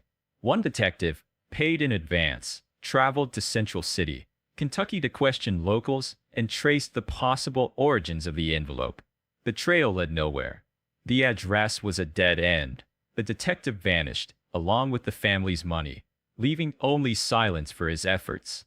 The photograph was shown to experts, to artists familiar with the passage of years across a young boy's features, to anyone willing to play their part in unraveling the mystery. Some, with caution, agreed. The structure of the face, the deep-set eyes, the timid but mournful set of the mouth. Yes, this could well be Lewis. Others warned of the tricks grief can play, the way desperate hope can warp even the most neutral evidence. But in the Sodder home, consensus formed quickly. Of course it was Lewis. How could a stranger, miles away in Kentucky, know the family's private nickname, or go to the trouble of sending such an image out of the blue? What possible reason existed, if not connection or plea? For Jenny, the photograph became an altarpiece. It joined the collection of evidence, oddities, and artifacts, newspaper clippings, sketches, and written reports, that together made up the Sodders' private archive of loss and stubborn hope. She set the picture near frames of the vanished children as they appeared in 1945, building a shrine that visitors sometimes found unbearable in its unflinching devotion. Word of the photograph swept through Fayetteville and beyond, reanimating public interest in a case many had assumed long closed by sadness and time. Letters arrived from curious strangers and amateur sleuths across the country. Some offered interpretations of the code, others simply expressed support or salted the wound with new rumors. Occasionally, someone claimed to recognize the man in the photograph from a work camp or a factory in the Midwest, setting Ginny and George off on fresh rounds of telegraphs and inquiries. None ever panned out. The cycles of hope and disappointment replayed with each false lead, the family swinging from trembling optimism to bitter exhaustion and back again. Years drifted forward, and still the photo remained. George grew older and frilier, but Ginny clung to her vigil, returning time and again to the face in the photograph, as if she could will it into speech, into confession. It haunted the surviving Sodders too, who wondered if their siblings walked among strangers, forever looking over their shoulders, their real family only a decade-old memory. The cryptic words on the back of the photograph were debated endlessly. Was "illo" some code, or the scribbled slip of a trembling hand? Was A90132 or 35 a post office box, a truck route, a social security reference, a prison ID, a secret buried deep in the bureaucratic machinery of another state? No one could decipher it. The code, like the fate of the children, remained out of reach, taunting in its specificity, agonizing in its ambiguity. Still, the arrival of the photograph was more than just a clue. It was proof, if not of survival, then of the persistence of mystery. It reaffirmed the possibility, however slim, that the fire story was unfinished, that the lost children could still be found, restored, or at least known. For Jenny, for the family, for all those who read the stories and stared at the photograph in their local paper or on the Sodder family billboard on Route 16, the strange sighting from Kentucky reignited what 20 years of silence had nearly extinguished, the hope that somewhere, out in the wider world, the children might still be longing to be recognized, reaching out across the years from the shadows of another life. And so the Sodders pressed on, fingering the photograph in the darkest hours, sending out letters, scraping together funds for new searches, refusing the peace that official explanations demanded. If history left the children's fate unwritten, they would answer the riddle with whatever tools remained: faith, endurance, and the belief that someday, a face in the crowd, a word in the wind, a photograph in the mail might finally bring home the truth. For most families, grief is a private garden, a place to which only a precious few are admitted, where pain can be tended in silence and memories are shielded from the wind and the world. But for the Sodders, mourning transcended both time and privacy. It was made both monument and question, planted not in the secrecy of heart or home, but on the shoulder of the road. An unmissable challenge to indifference, a wound displayed in hope that someone might heal it, or at least bear witness. It rose from the earth on a lonely stretch of Route 16, Two broad planks braced by stout poles. A billboard no less imposing for its hand-forged origins. 20 feet high, painted with care again and again over the relentless years, it stood just past the edge of town, where the trucks hissed down from the hills and visitors were most likely to slow, look, and ask. Across its face, in bold block letters painted by George himself, were 5 faces: Maurice, Martha, Louis, Jenny, Betty. Above them, missing. Below, the date of the fire. At the very bottom, in letters that seemed to command the road. What was their fate? And beside it, a promise. You may know their whereabouts. Children kidnapped. $5,000 reward. From its first day, the billboard was an act of defiance. George and Jenny, battered by the failures of police and the mutterings of neighbors, erected it as both public accusation and hopefulnet. They refused to surrender their children to unmarked graves or to official forgetfulness. Every day, as the seasons cycled and new coats of white snow or green summer dusted the land, the billboard loomed, part declaration, part plea, a relic crafted in the vocabulary of heartbreak. It became more than just a sign. It was a station of pilgrimage for travelers across Appalachia. Truckers on cross-country hauls would slow their rigs at the bend, the image searing into their memory where all other local scenery blurred. Summer tourists snapped photographs. Out-of-town reporters and would-be detectives scrawled the details in the margins of their notebooks and sent letters home. Locals passing by on their way to work or church did not look away. It was too familiar. But children, riding bikes in the lazy afternoons, would often pause in its shadow, asking the same question that had come to define Fayetteville. What happened to the Sodder children? Some in the town grumbled. For every neighbor who mourned alongside the family, there was another who averted their gaze, wearied by the endless campaign. Let the dead rest, they said, or enough already, George.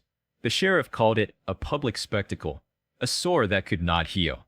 But the billboard was immovable, as certain as the mountains, as relentless as the question itself. Even as George aged, his hair going silver, his shoulders bowed by years of frustration and hope, he would climb a ladder each spring to refresh the paint, fixing the faces of his missing children in bright, unyielding color. The sign became a kind of living chronicle. The details were updated as new leads arrived, as sightings multiplied or letters dribbled in from distant towns. Sometimes, the reward figure increased, funded by the family's modest means or small donations pushed through the mail slot by sympathetic strangers. On one side, a phone number or address was printed, beckoning tipsters. On the other, the question, are they still alive? As stark and raw as any requiem, impossible for the indifferent to ignore. And the sign did what George and Jenny intended. It drew people. Curious travelers, amateur sleuths, and sometimes mere rubberneckers, each with their own anticipation, pause, and interpretation. Not all motives were pure. Some sought the thrill of the strange, perhaps hoping to be the one to break the case. Others came in hope of the reward, bringing with them claims that ranged from plausible to patently absurd. Children glimpsed in distant boarding houses, tall young men in Texas with the Sodder children's eyes, little girls in Florida who wept when they heard Italian spoken in the market. Each tip was inscribed in the battered ledger Jenny kept in the house, and the billboard's shadow lengthened as the years carried the mystery past the point where most tragedies are remembered. For amateur detectives and the newly minted field of true crime enthusiasts, the billboard became legend. The faces of the 5 missing children peered out from flyers, magazine stories, and later, the glow of television screens, always accompanied by the image of the billboard itself, a monument not only to loss, but to steadfast, grinding hope. Letters poured in from as far away as New York and Los Angeles, some written in the uncertain hand of children, others in the scholarly script of those who'd made missing persons their vocation. Files piled up in drawers and boxes, the Sodder mystery taking on a nebulous, mythic dimension in the American night. The media, drawn by the billboard's relentless accusation, sometimes came to Fayetteville with their own interpretations. Reporters photographed George beneath the sign, stoic and sad, where Ginny in the garden up the hill, her face half shadowed by grief. Newspaper headlines asked the same question the sign did. What was their fate? Many passed through quickly, chasing news stories, but a few left marked by what they saw, the unwavering devotion, the community forever suspended in a state of not knowing. But the billboard's greatest effect was in what it forced the world to confront, the refusal to disappear easily. For while time wears all things down, it cannot erase that which remains unfinished. For George and Jenny, the sign was both an anchor and a wound. Each time the paint dried or a new photograph was stapled to its surface, the pain of the fire was relived, and yet so too was their hope that, somewhere, someone would come forward with the truth. Year after year, through storms and vandalism, sun and snow, the sign endured. Even as George and Jenny grew frail, even as their surviving children aged and moved away, the billboard remained, an artifact of a question that demanded an answer, a silent vigil where faith and skepticism met like wind and stone on the lonely roads of West Virginia.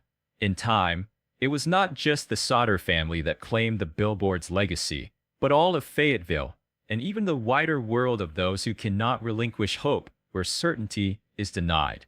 For those who still passed Route 16, the faces stared back, asking the question, insisting on a reckoning, defying the world to look away. The sign lingered decades after the fire. Only after both George and Jenny had passed, after hope yielded, not to certainty, but merely to exhaustion, was the sign finally taken down. But for the span of a generation and more, it stood for the one truth the Sodder family could not stop repeating to the world. Answers are owed.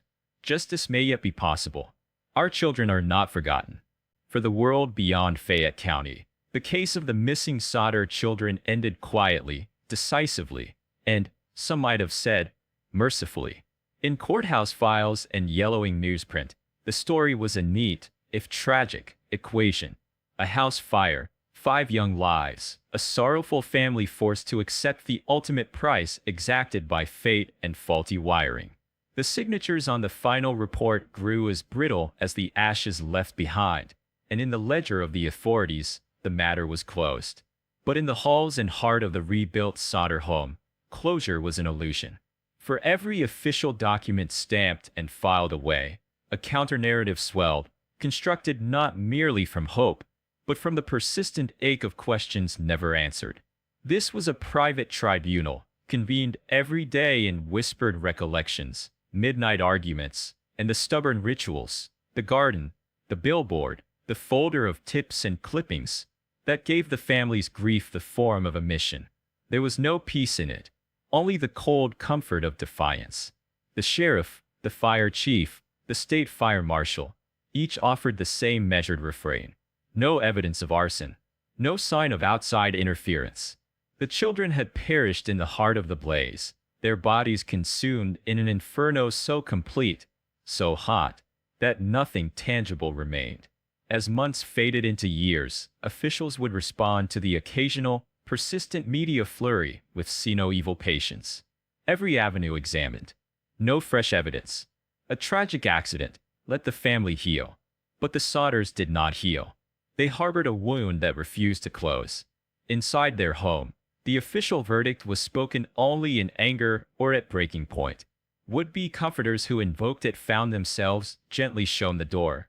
Ginny quietly seethed at the idea of closure, running her thumb over the scorched beads, the half-melted coins pulled from the rubble. Evidence not of obliteration, but of what fire leaves behind. George, for his part, bristled at any mention of fate. He had tried the ladder. He had tried the trucks. He had been stymied at every turn by missing tools, cut wires, and, the most damning fact of all, the absence of tangible remains. In private, the family conspired to retell the story anew, searching always for a narrative that fit the fractured facts better than the one offered by men from the courthouse. Jenny's stovetop bone experiments. The strange man on the property, weeks before Christmas, inspecting the wiring. The cut phone line, the missing block and tackle, the idling car seen by a neighbor, and, above them all, the uncanny number of sightings and letters that trickled in year after year, from places as far away as Charleston and Kentucky and Florida. None of this, Jenny told herself night after sleepless night, could fit into the simple equation of the fire. What the authorities saw as morbid denial, the Sodder family saw as duty. It was, they said, a debt to the children who had vanished, to believe their lives might, however remote the hope, still be recoverable, to stave off the blank finality of death without proof. The fire had erased not just bodies, but answers. In the vacuum left by state closure, possibility grew wild. There were times, as the 1950s became the 1960s and the fragrance of change and unrest swept the country, that the Sodders' search gained new urgency.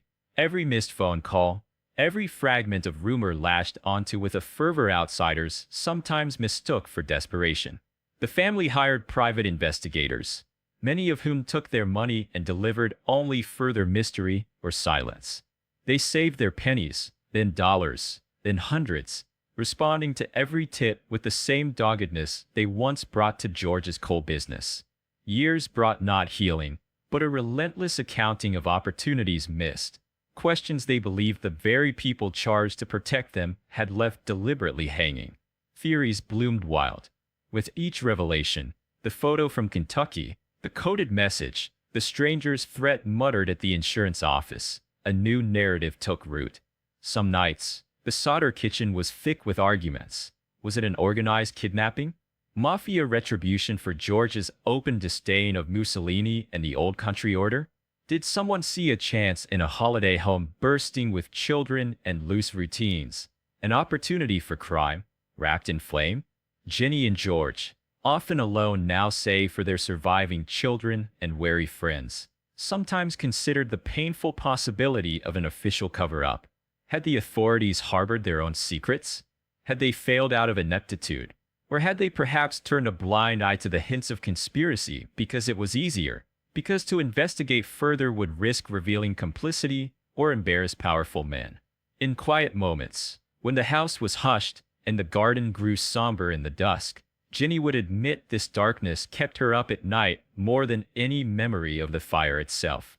And yet, for all its intensity, the Sodder quest also became a cautionary tale for Fayetteville, a reminder that in the absence of definitive truth, rumor and suspicion take root. The town was divided between those who pitted the Sodders as prisoners of their own sorrow, and those who believed the family's campaign was a righteous indictment of official indifference. Visitors, drawn by the billboard, sometimes left coins or kind letters at the door. Others shook their heads. Let the past lie buried, for your own sake. But the Sodders would not, could not, let go. For them, loss had been stripped of all gentleness. It became a problem to be solved, not simply mourned. Their home was filled with fragments, clippings, faded Polaroids, binders thick with correspondence. With every sighting of a child in a distant town, every tip from a wanderer or transient, a new string of hope was pulled. Always, though, the line snapped under the weight of certainty. Personal torment threaded through daily life as innately as any family bond. Birthdays and Christmases became hollow rituals, haunted by 5 spaces at the table, by the relentless possibility that, somewhere, Maurice, Martha, Louis, Jenny, and Betty grew up not as Sodders, but as silent, lost adults, haunted by memories both theirs and not theirs. Jenny, who had once laughed without reservation, now smiled only for obligation. George retreated off into the yard, staring at the route where, for years, the faces of his children gazed out at a world that offered so many questions and no answers. Official closure meant nothing to the Sodders. It was a locked door they rattled at for decades. The real story, their story, was the search and the sorrow, the ache that would not let them rest nor let memory fade, the stark refusal to turn from tragedy into silence. In the end, the outside world moved forward, each fresh news story burying the Sodders' mystery a little deeper, each fresh snowfall on Route 16 softening the edges of the garden, the billboard, the household that would not forget. But within the family, the pain remained alive, a testament to how official closure means nothing if the heart refuses to be convinced, and how the most enduring mysteries are not those written in police reports, but those preserved by love, persistence, and the indelible hunger for the truth. Grief had hardened into defiance in the Sodder home, turning sorrow into a dogged, urgent quest. If the authorities would not search, then George and Ginny Sodder would make their own investigation. Official closure had meant little to their wounded hearts, and so, armed only with stubborn hope and a growing dossier of tantalizing fragments, they began to move outside the boundaries of Fayetteville, dragging the mystery with them into the wider world. It started simply at first. George handwrote notices and Ginny typed up missing person flyers by the light of kitchen lanterns, hands trembling but determined, each paper bearing the faces and names of the 5 vanished children. Thousands of copies were run off at a print shop in Charleston and mailed to churches, train stations, post offices, and Italian social clubs across several states. The postmaster in Fayetteville watched, half sympathetic, half incredulous, as the mountain of outgoing letters grew weekly, a never-ending stream aimed at cracking the wall of silence built by authorities and accident. The responses poured in sporadically, swirling with both hope and heartbreak.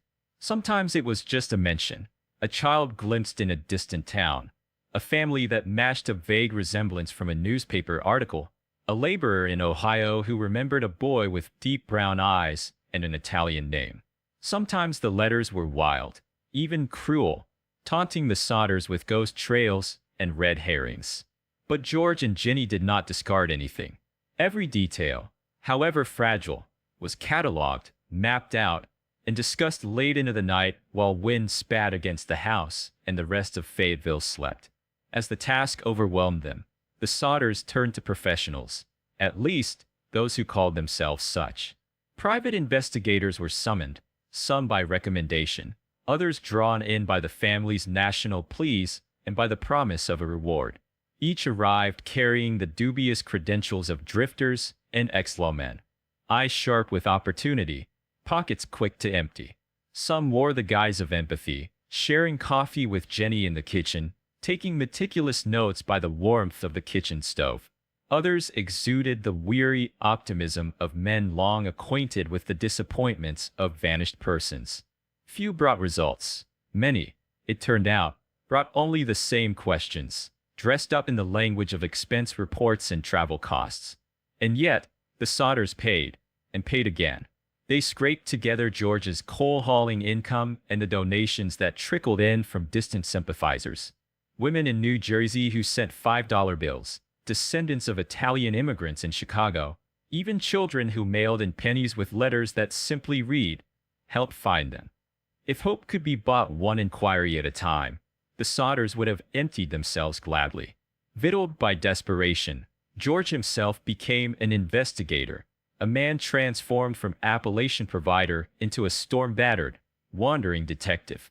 When a sighting came in, say, from a woman in St. Louis who swore she'd seen a cluster of Italian children in the company of 2 strange men, George boarded a train, sometimes with Jenny, sometimes alone, traveling hundreds of miles to interview, to investigate, to beg and bargain and cajole.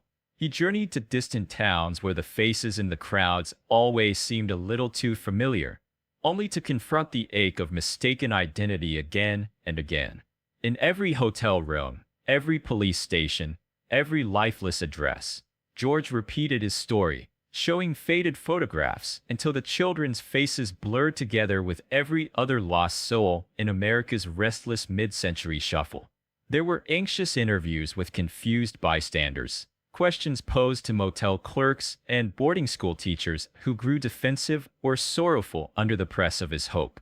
There were promising moments.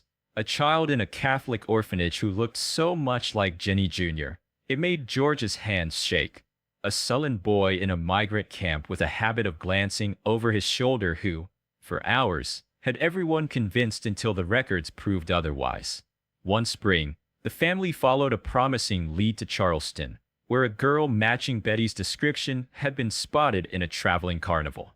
Jenny pressed a policeman's hand, voice breaking, as she described the little girl's walk, her manner of biting her thumb when nervous, the dimple in her left cheek. The search proved futile. The carnival was halfway to Georgia. The girl belonged to another lost story. Each abandoned search left the Sodders raw, tender in places where even memory shouldn't reach. Investigators, some well-meaning, some hungry for reward money, traveled to Kentucky and into coal country, looking for the man in the mysterious photograph, hoping to untangle the coded message scrawled on its back. They checked post office boxes with numbers matching those in the note, rode buses on suspected lines, interviewed inmates and transients. Each time, they returned empty-handed or faded away into silence. One private eye, who claimed to have traced Lewis to a community outside Nashville, vanished and was never heard from again. His silence loomed like every other unanswered question in the Sodder home. Ginny endured the grind in her own way. She became an archivist of pain, filing every lead into binders, tracking clues in careful script, cross-referencing names and places on a map tacked to the hallway wall. She spoke to strangers on the phone well into the night, her tea growing cold, her voice gentling between hope and suspicion. She baked cookies for visiting reporters and comforted her surviving children, all the while cataloging disappointments with the same quiet reverence as a priestess tending sacred rituals. Even their attempts at science ended in defeat. When pieces of bone were unearthed in the ashes years after the fire, the family sent them to a specialist in Washington, D.C. The results came back: pig bones. Another clue crumbled. The investigators, official and unlicensed alike, shook their heads, offered condolences, and faded into the wind. The community, at first rallied by the family's efforts, began to weary of the unrest. Mention of the Sodders' search drew polite nods or quiet avoidance, resignation gnawing at a town eager to forget what it could not fix. But the Sodders did not yield. If the official story was a closed book, then every flyer, every search, every desperate train ride was the turning of secret pages, the refusal to surrender to the cold logic of death without proof or confession. The threads trailed out in every direction, each new clue spiraling inevitably into another dead end, another confrontation with the impossible architecture of their loss. Hope, so fiercely clung to, became both lifeline and torment, binding George and Ginny together in their refusal to write the final chapter. Their home filled with paper, flyers, letters, maps, a collage of absence, testament not only to their persistence, but to the gnawing truth that, for some mysteries, every answer breeds only more uncertainty and a longing that can never, finally, be put to rest. In the emptiness left by official explanations, theories grew like weeds. The Sodder family's tragedy, its violence, strangeness, and ultimate inscrutability, did not invite closure, but bred possibility. The community, awash in stories, suspicions, and the bitter aftertaste of uncertainty, fashioned from the fragments a set of narratives that hovered ever on the border of conspiracy. The longer the answer eluded, the wilder and darker the speculation became. The mafia's long arm, perhaps the theory most often whispered, first in Italian, then in English, across worn porch steps and in the dark of coal mine lunchrooms, was that the fire and the disappearance of the children were not random, but an act of mafia vengeance. Fayetteville was no stranger to the tensions that ripple through immigrant communities. George Sodder, Italian-born and stubbornly self-reliant, had never assimilated quietly. His passionate anti-fascist stance was public knowledge. He had condemned Mussolini long before the dictator's corpse was strung up in Milan, and he did so among neighbors who knew firsthand the dangers of old country grievances. Some older immigrants had come to America with memories of feuds settled not by words, but by acts of quiet revenge. Stories multiplied. George had refused to support pro-Mussolini groups, had publicly insulted visiting dignitaries, had crossed invisible boundaries. It didn't matter that the mafia, as imagined by townspeople, may have been as much myth as reality.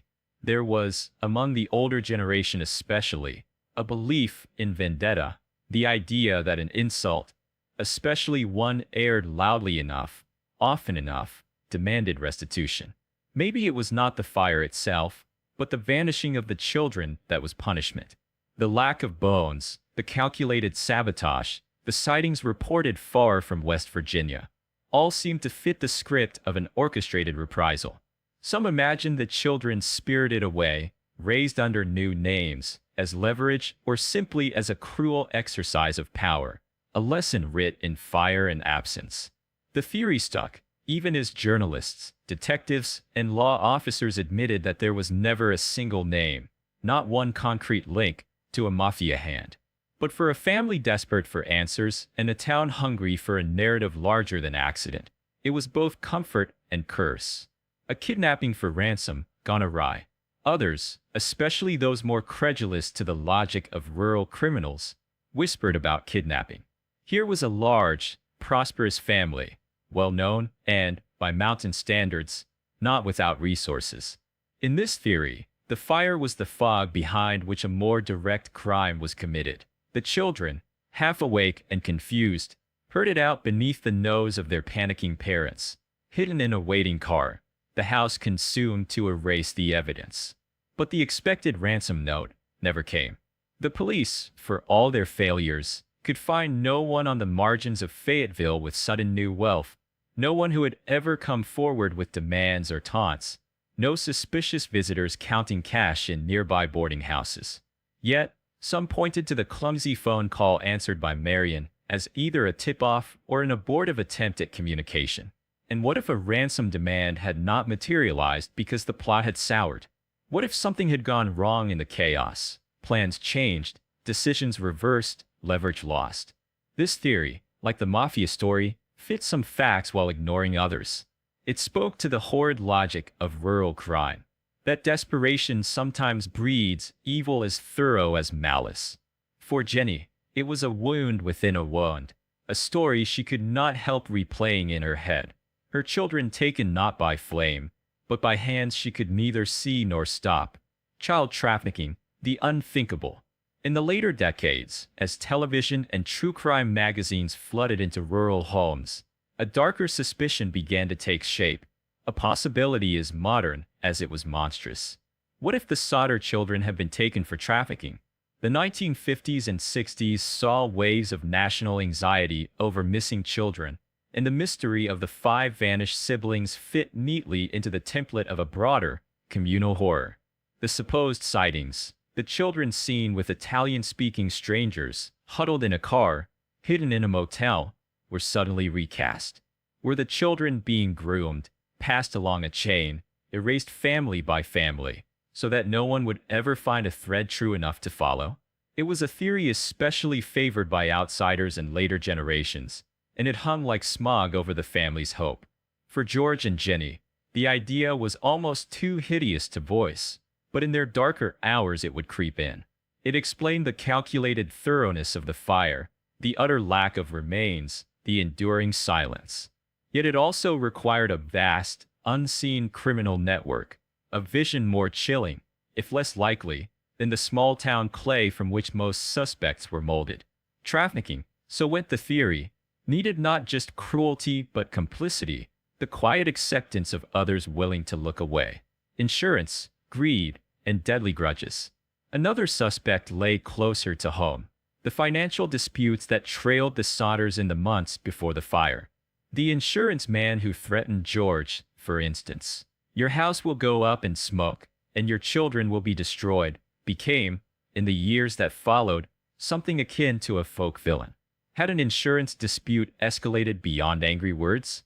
Had a misplaced denial of coverage, or a refused payoff, transformed into fatal retribution, the children caught in the crossfire?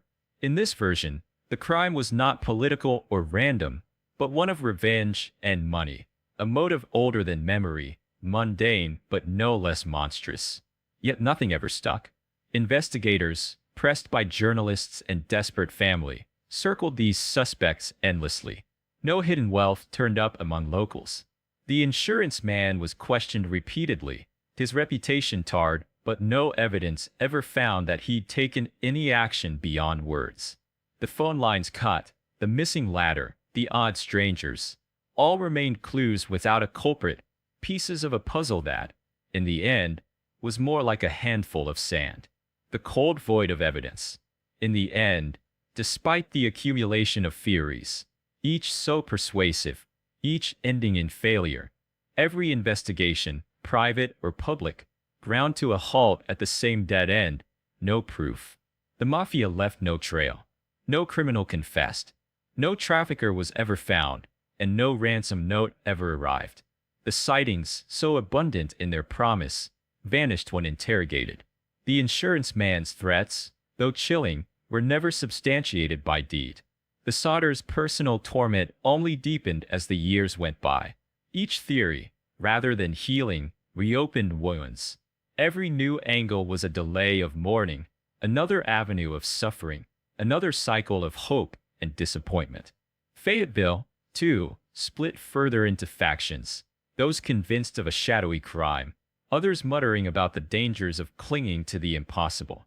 For George and Jenny, the absence of evidence was not exoneration. It was agony, and a mandate to keep searching, keep asking, keep weaving together what the world insisted on leaving unraveled. And so the mystery, peopled by suspects and motives both plausible and phantasmic, endured, a monument not to the power of evil, but to the enduring inability to know, once and for all, what was taken from the Sodder family, and why. As the years bled quietly into decades, and the ripples of the fire faded from national memory, the Sodder tragedy became something much stranger in Fayetteville, neither solved nor forgotten, neither holy legend nor settled history. It persisted as a scar, visible in the landscape, and, more deeply, etched into the lives of those the fire left standing. For George and Jenny, what began as an ordeal soon grew into a kind of private exile, a place outside the passage of time, where hope, pain, and questions circled endlessly, never finding rest. For years after the flames had consumed their home, George and Jenny clung to their search with the grit of people who had already lost too much to ever surrender. Their kitchen was the headquarters for a ceaseless campaign. Maps, police reports, faded photographs stacked on the counter beside Jenny's teapot. Stacks of flyers, reams of letters. The phone bill heavy with long-distance calls to towns and cities where rumors said their children might be glimpsed. Every tip, no matter how improbable or exhausting, was pursued.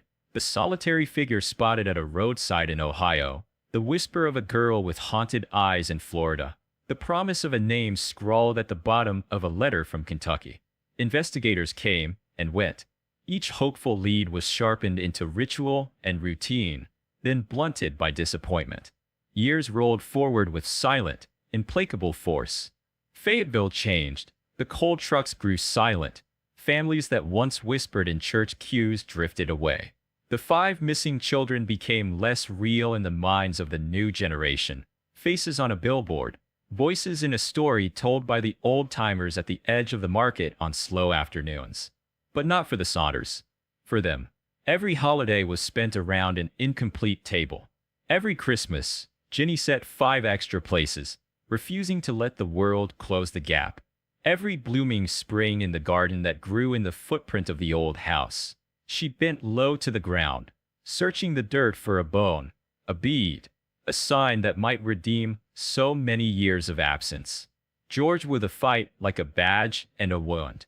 He painted and repainted the billboard on Route 16, replenished rewards from the lean profits of coal and odd jobs long after the cynics had turned away. The sign became the most enduring monument to the Sodder loss. 5 faces framed by stubborn hope above the question that haunted all who passed. What was their fate? The billboard drew strangers, journalists, curiosity seekers, cranks, and true believers. It became part of the Sodder legacy, a symbol in painted wood and weathered nails of a family that would not go gentle into the darkness of closure. But even hope, beautifully fierce as it was, found its limits. George's health soured under the unyielding stress, the ache of work that offered no reward, no absolution. Years of disappointment aged him, hollowed his eyes and tightened the set of his jaw. He died in 1969, heart heavy, mind restless, the question still a live coal in his chest. He went to his grave certain that somewhere, his lost children might still be waiting. Jenny, for her part, drew the silence around her in layers. She dressed in black for the rest of her life, a permanent vigil. Her days became a liturgy of tending the memorial garden, writing letters, staring into the faces of her children, preserved in photograph and memory, forever young. As age bent her spine and stilled her hands, she pressed herself into smaller and smaller routines, refusing to let the world's indifference erase the children or the search. When she died in 1989, she had outlived hope, but not its burden. She left behind rooms of clippings, boxes of correspondence, and a legend that flourished in the hush left behind. The Sodder children who survived, the siblings who watched family tradition curdle from celebration to raw need, shouldered the search after their parents passed. For a time they kept up the billboard, answered the odd letter, and followed the occasional tip with the automated reverence of those who know the rhythm of disappointment by heart. Yet the world had moved on. Leads grew cold. The stories that once electrified the town lost their edge. Some were quietly filed away, others folded into other legends, other mysteries of small-town Appalachia. In the dulling shadow of time, even the billboard, for so long a lighthouse of refusal, met its end. Wind and rain split its timbers. Paint peeled and hope faded. The sign came down, not in one violent act, but by resignation, a collective decision, shared quietly in the surviving Sodder's living rooms, that the world had already stopped looking. Yet even as the physical monument fell, the fire's legacy remained, in the haunted looks passed between siblings, the empty seats at family gatherings, the questions spoken and unspoken as the years stretched on. The mystery never loosened its grip. Theories rose and fell, 1,000 suspects, 100 scenarios, but none bore the weight of certainty. The children were never found. No graves, no confessions, no evidence strong enough to turn myth into memory. All that remained were the questions. Were they lost to fire, or to something colder and more human? Did they look up at the same mountains, carrying foreign names and secrets, or did they perish that night, their stories lost to flame? For Fayetteville, the legacy was both legend and warning, a measure of the power tragedy has to divide, to transform community, to write itself into the very DNA of a place. For some it was a lesson in resilience. For others, the price of hope left untamed. The Sodder story became a kind of Appalachian ghost, a tale told before storms or around summer fires, invoking both compassion and show. Yet for the Sodder family, the legacy was simpler, more private, the ache of beginnings that never found their end, of mystery swallowed in smoke and mountain mist. They walked the world marked by absence, proof that some stories are not solved, but simply endured, and that sometimes the most profound testament to love is the refusal to accept silence, even as the last embers fade. What happened on that cold December night remained cloaked in the indifferent mist of the Appalachians, enduring, unanswered, demanding not belief but remembrance. And so, long after the last child left the hills, after the last billboard fell, after the last flower wilted in Jenny's garden, the fire still burned, if not in evidence, then in memory, insistent as the question it left behind. The years rolled on. Soon the billboard was only a memory, the garden overgrown, the house a vanished ghost on the edge of Route 16. Each generation that passed remembered the Sodder children less as a family, more as a parable. 5 young faces pressed forever into the locket of an American mystery, flickering at the edge of lamplit kitchens and schoolhouse whispers, their voices woven into the fabric of West Virginia's coldest winds. In Fayetteville and far beyond, the story never truly faded. It endured in rumor, in radio tales and true crime magazines, and in the questions that would not die. What happened on that night, when fire ate through wood and laughter alike? Was it, as the authorities insisted, tragedy? Nothing more, nothing less? Was it the random calamity of an old house, faulty wires, a bitter twist of fate? Or was something stranger at work? Malice, design, the careful choreography of those who wanted the Sodder family broken, perhaps forever? The evidence, such as it is, offers itself and then recoils. There is enough backing for every theory, yet never enough to tip the balance into certainty. The official files tell a story as tidy as it is incomplete. A house, a fire, 5 missing children, and a verdict rendered by silence. But pick through the ashes, literally or in imagination, and the story unravels, fiber by fiber. Start with the things left behind. No bones. No teeth. Not a child's pearl or a single blackened vertebra. Only the occasional fragment. A piece of a book, a tarnished coin, a melted clock frozen at the hour the world turned. The animal bones Jenny burned in her stove refused to disintegrate. The crematorium letter, unhelpful and blunt, told her there should always be something left behind. Yet the home yielded nothing, nothing at all. Revisit every detail, each one balanced precariously between natural disaster and human design. The missing ladder, found discarded a world away from where it was always propped. The water barrel, frozen solid. 2 reliable trucks, rendered useless in the night's expanse. The phone lines, not burned but cut, shutting the Sodders off from the world at the hour they needed it most. A strange car idling in the dark, windows catching the red tongue of flame, never stopping to help. The tool, the block and tackle, gone.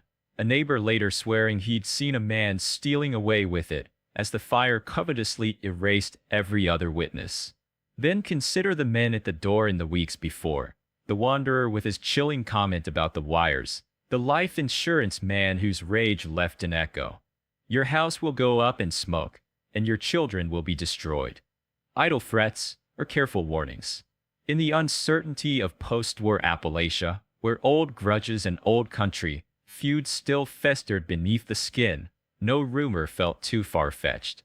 Layer upon this the testimonies, the sightings, the hope that refused to die.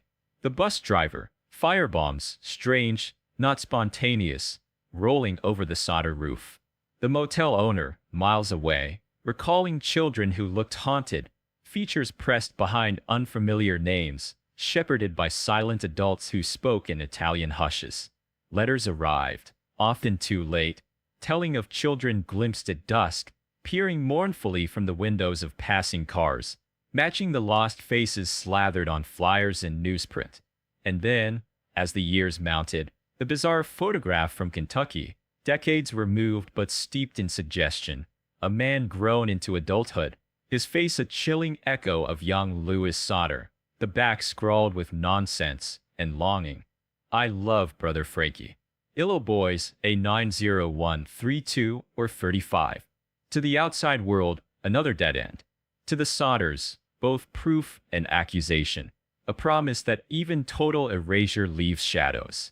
The theories, honed over decades and fed by pain, ranged wider than the mountain valleys. Mafia revenge for George's sharp tongue and anti-fascist pride. Child trafficking, the ultimate theft of innocence, committed with such care that 5 children could disappear without a single scream return on the wind. A kidnapping gone wrong, rage twisting into destruction, or perhaps, unthinkably, a more private hell, mistaken trust, a crime seated close to home and hidden by solidarity or fear. Each possibility supported by a fragment, denied by the next, the ledger always unfinished. Skeptics in Fayetteville repeated the line, "Grief breeds delusion." In their eyes, the family, hungry for answers, could not accept the simple cruelty of life. That fire can take everything. That sometimes fate snaps the line as clean as a cut wire, and nothing is left but ash. Yet their conviction always met the unyielding determination of Jenny, George, and those who followed. People for whom the absence of proof was the loudest accusation of all. Some whispered that the mystery would never be solved because it pointed not only to the Sodders' tragedy, but to a deeper, darker root. One wound inside the hollows of Appalachia itself, where secrets are grown in hard soil and small towns can keep them for lifetimes. Let it lie, they said. Some questions are as deep as coal seams. Some griefs are not for the telling. But as decades waxed and waned, each answer failed to outlast the question. As winter settled along Route 16, wind rattling through the hickories and the ghosts of the old house, the Sodder children were neither conclusively found nor certainly mourned. Their faces lingered not only in fading photographs and vanished records, but in every echoing corridor where certainty cannot walk, the borderland of tragedy and abduction, misfortune and malice, the cruelty of both chance and intent. And so, the Sodder story endures, a fracture running through one winter night, through the hearts and memories of a town and its lost family, through the annals of America's unsolved tragedies. The final question remains, sharp and silent, a cold wind in the hollows, a fingerprint on every unanswered door. Was it fire? Was it abduction? Was it conspiracy? The evidence both supports and denies each possibility in equal measure. 5 children stepped into shadow and were lost among flame and rumor. And in the absence of proof, even mourning is denied its final certainty. Time blurs the particulars, but the mystery's chill remains, a question still alive each December, each time an old billboard is remembered, each time a mother fans the last ashes in the hope of an impossible sign. The fate of the Sodder children is inseparable from the fate of all who vanish amid secrets and sorrow. Their story, unresolved, haunting, relentless, lingers in the mountain wind, echoing the single, eternal question that outlasts fire and silence alike. What truly happened that night? And will any living soul ever truly know?